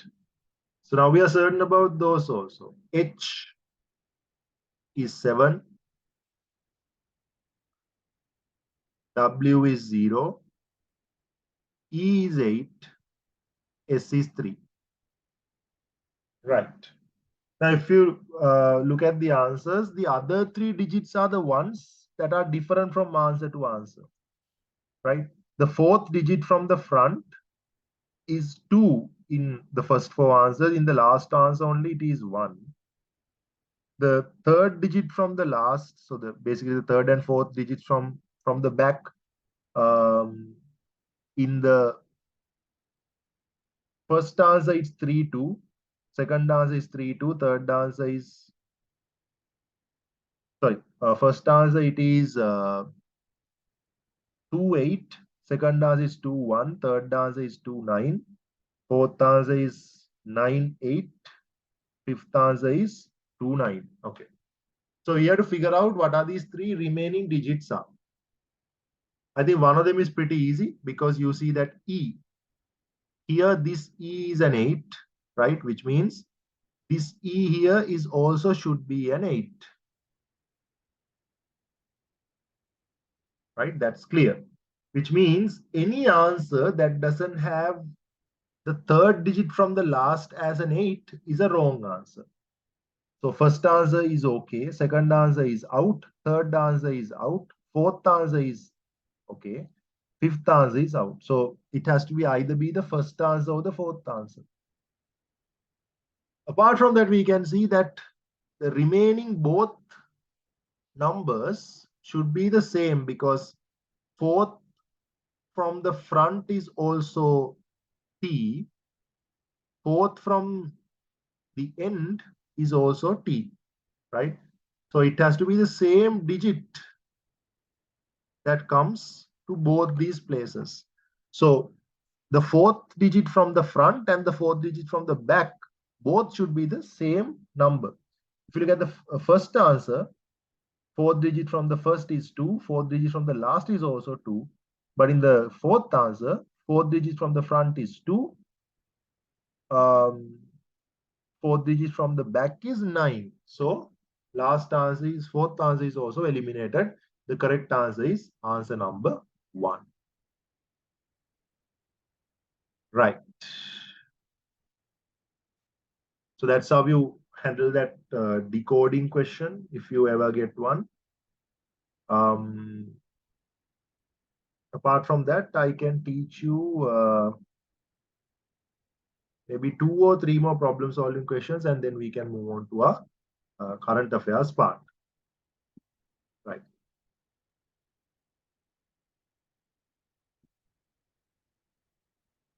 Yeah, we'll do question number 28 and 29 now, because there will be a question like this this kind of a question number 28 and 29.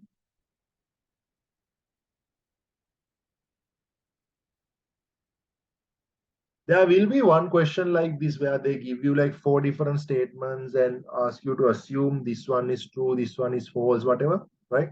Okay. So what are they asking? First, as usual, read the context and be familiar with what kind of a story they are talking about. That part is very important.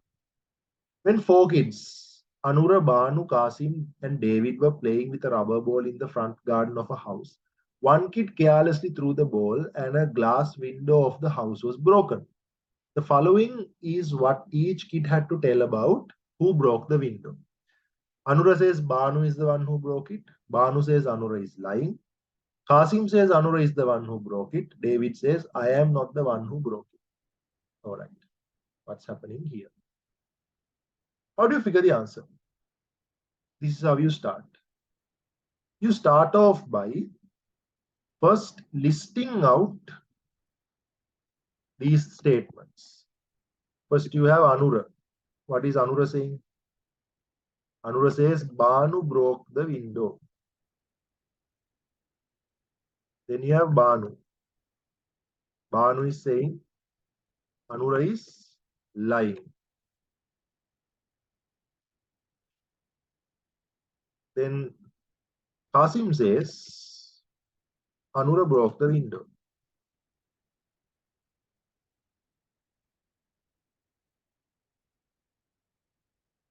Then David says, I didn't break.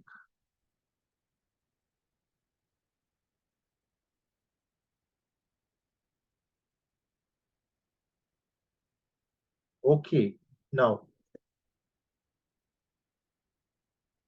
these are the 4 statements that they've made. And in order to understand who broke the window and who is lying and who's telling the truth, we have to use the strategy of truth tables. Now, of course, if you are doing logic for A levels or maybe ICT for A levels, you must be familiar with the truth tables mechanism, and that's something we can apply for a question like this.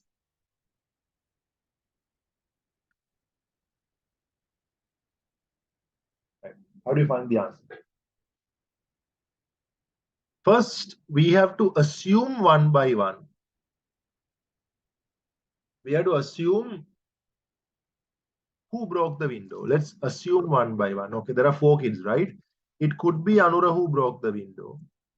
It could be Banu who broke the window. It could be Kasim who broke the window.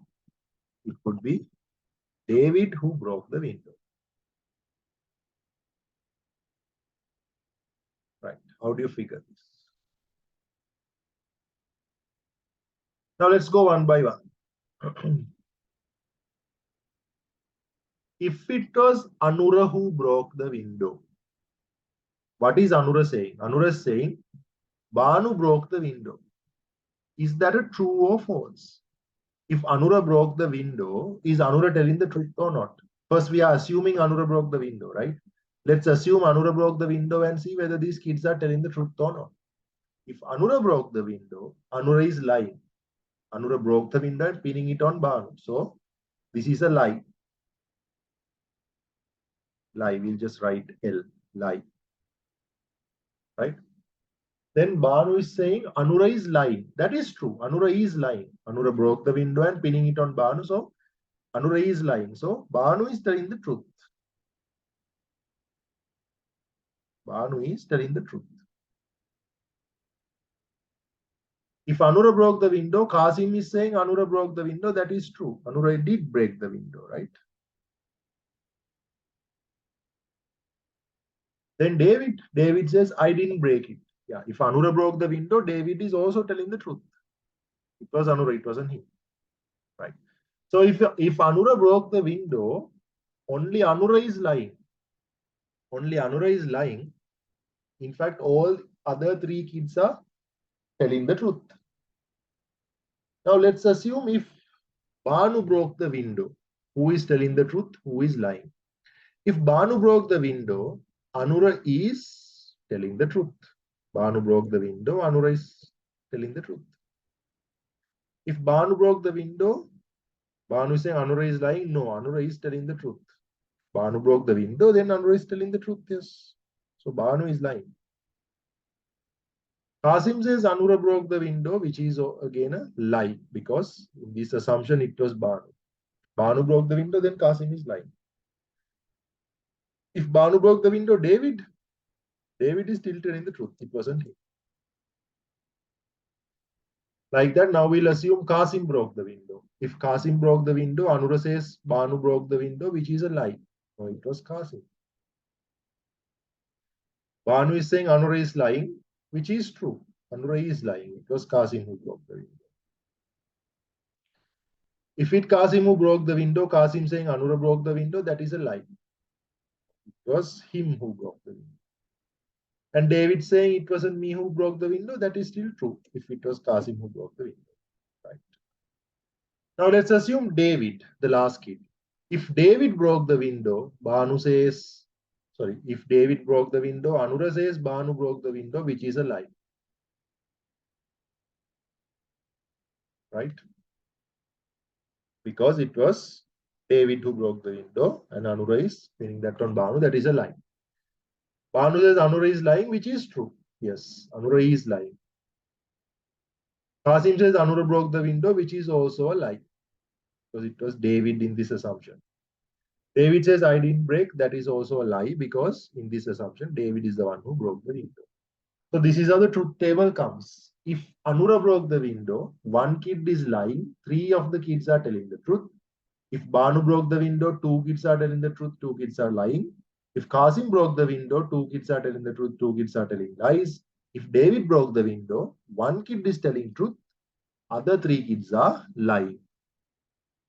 So, first question, question 28. If only one of the kids is telling the truth, who broke the glass window? Of course, if it's only one kid who's telling the truth, it is David. Then David has to be the one who broke the window because only in the scenario of David breaking the window, the equation comes down to one kid telling the truth and three kids lying. Right? Second question is, if exactly two kids are telling the truth, who broke the glass window? If exactly two kids are telling the truth, it could either be Banu or Qasim because in both scenarios, two kids are telling truth and two kids are lying. Right? So it could be Banu or Qasim. Answer is number 5.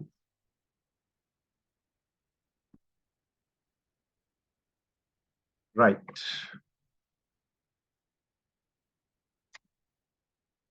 So we'll conclude at that. These problem solving questions because we need to get to the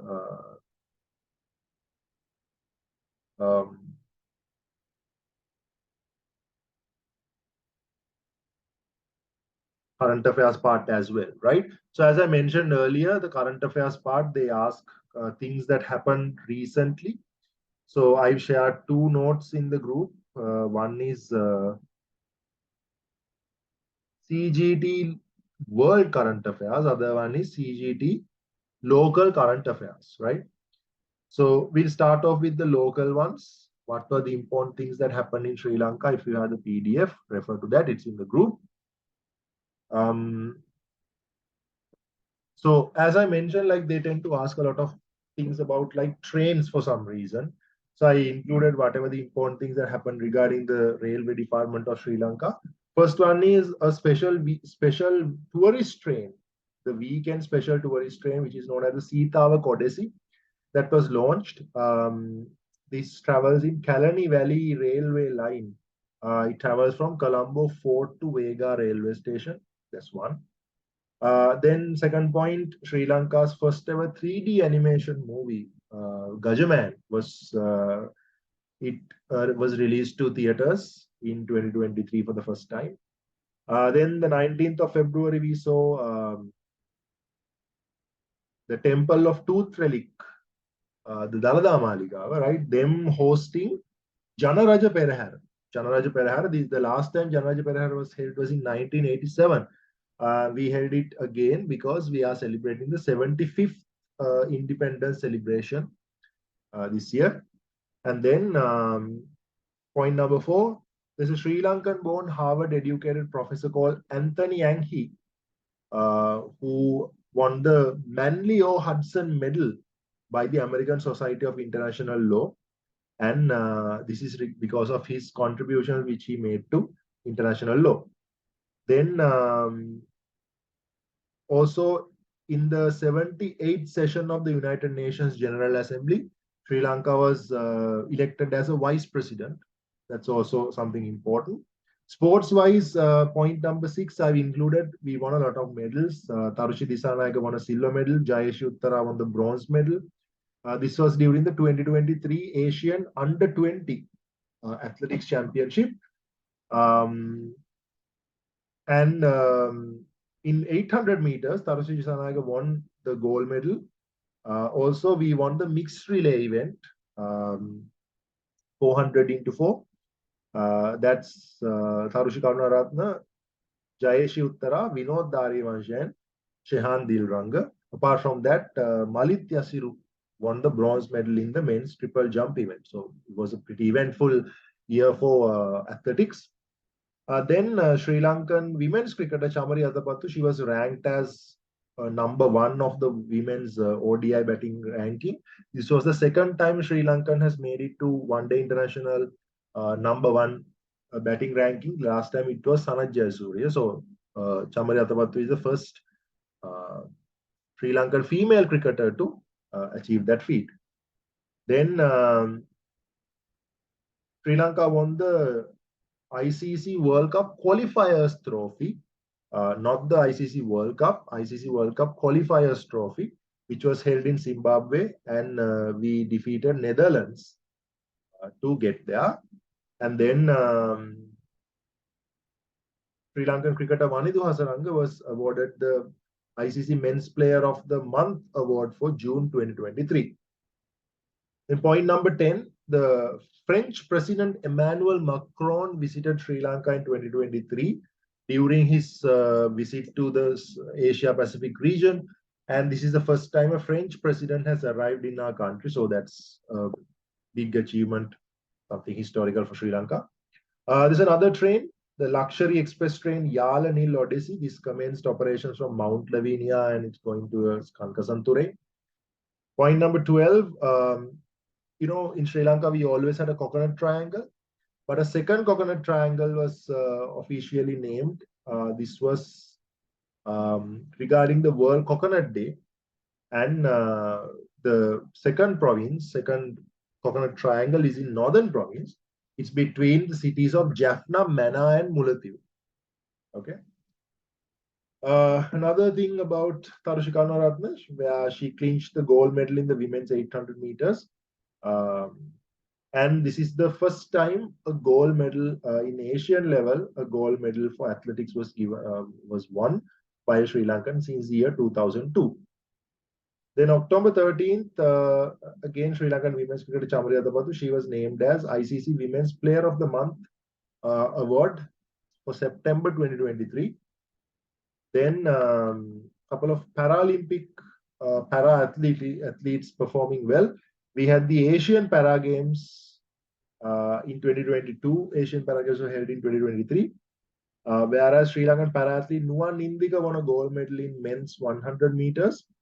And then another para-athlete, Pradeep Somasiri, won another gold medal in men's 1,500 meters.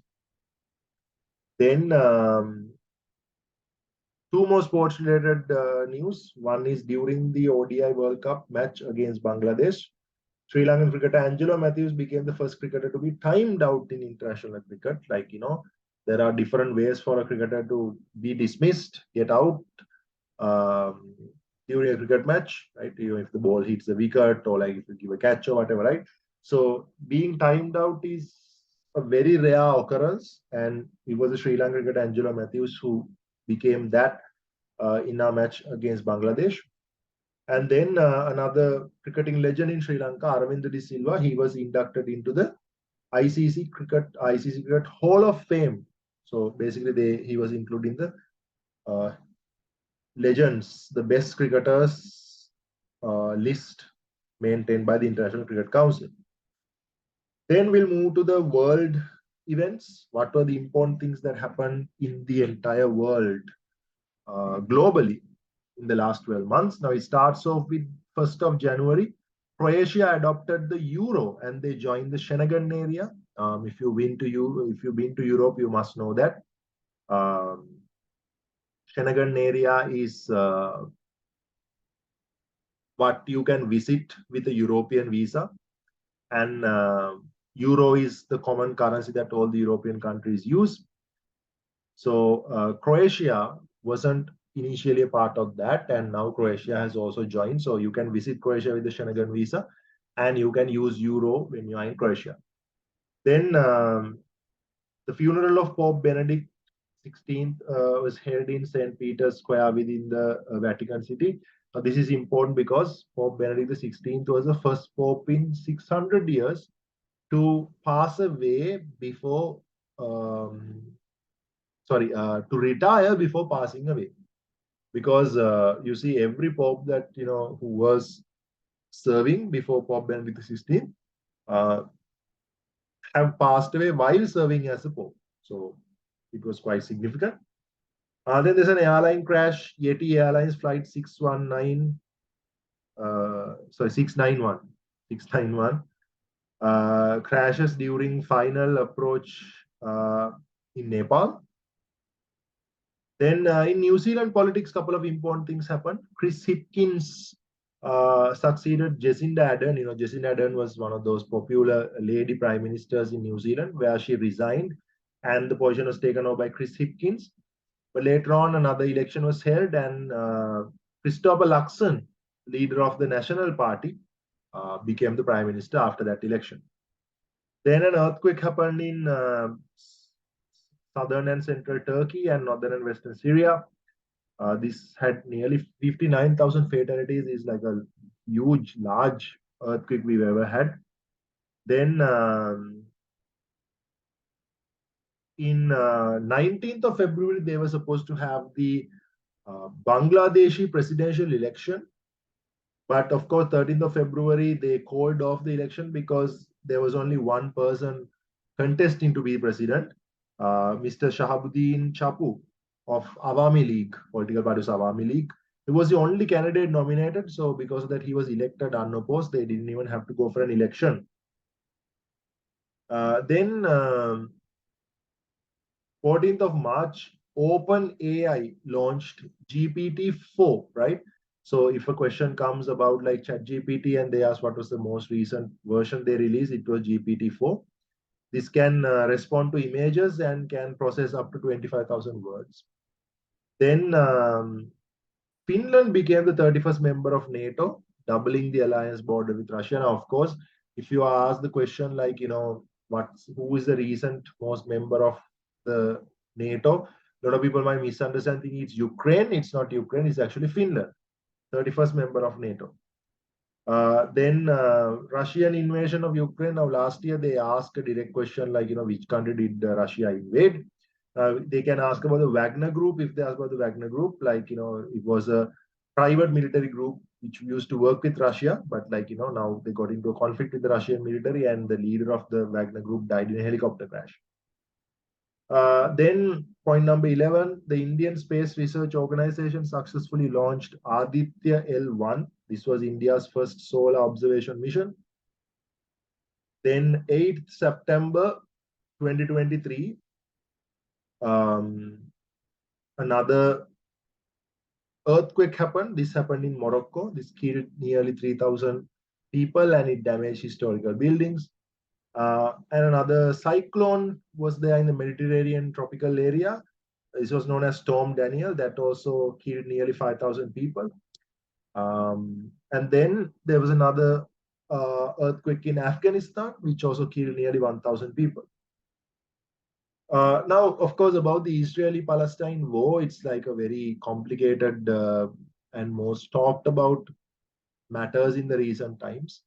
But of course, it's very difficult to understand like how would they ask a question particularly from the Israel-Palestine war.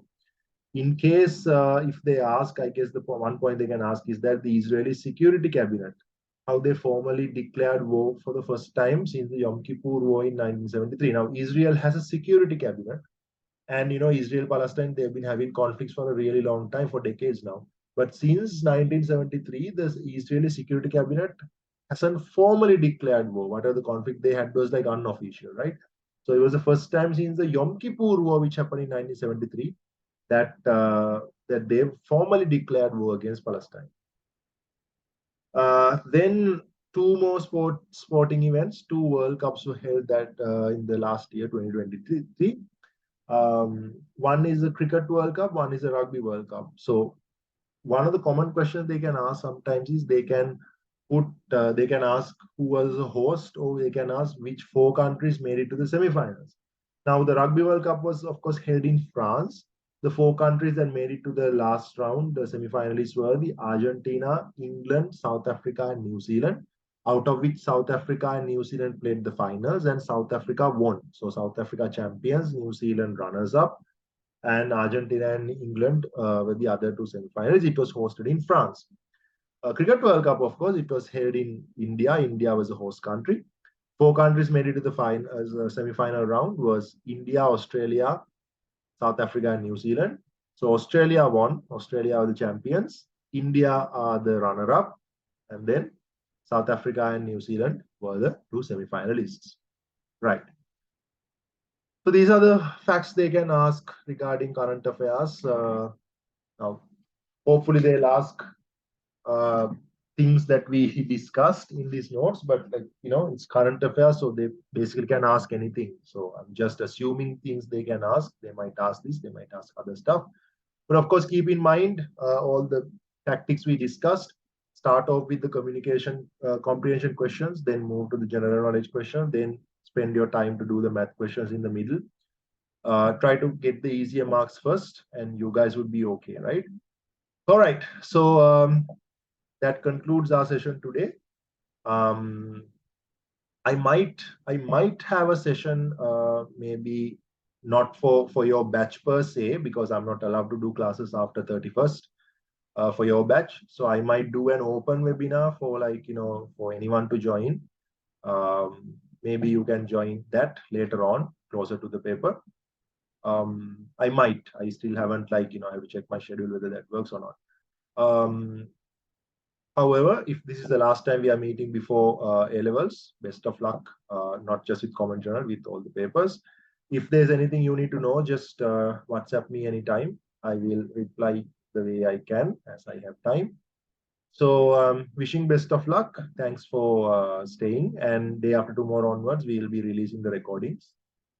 And good night.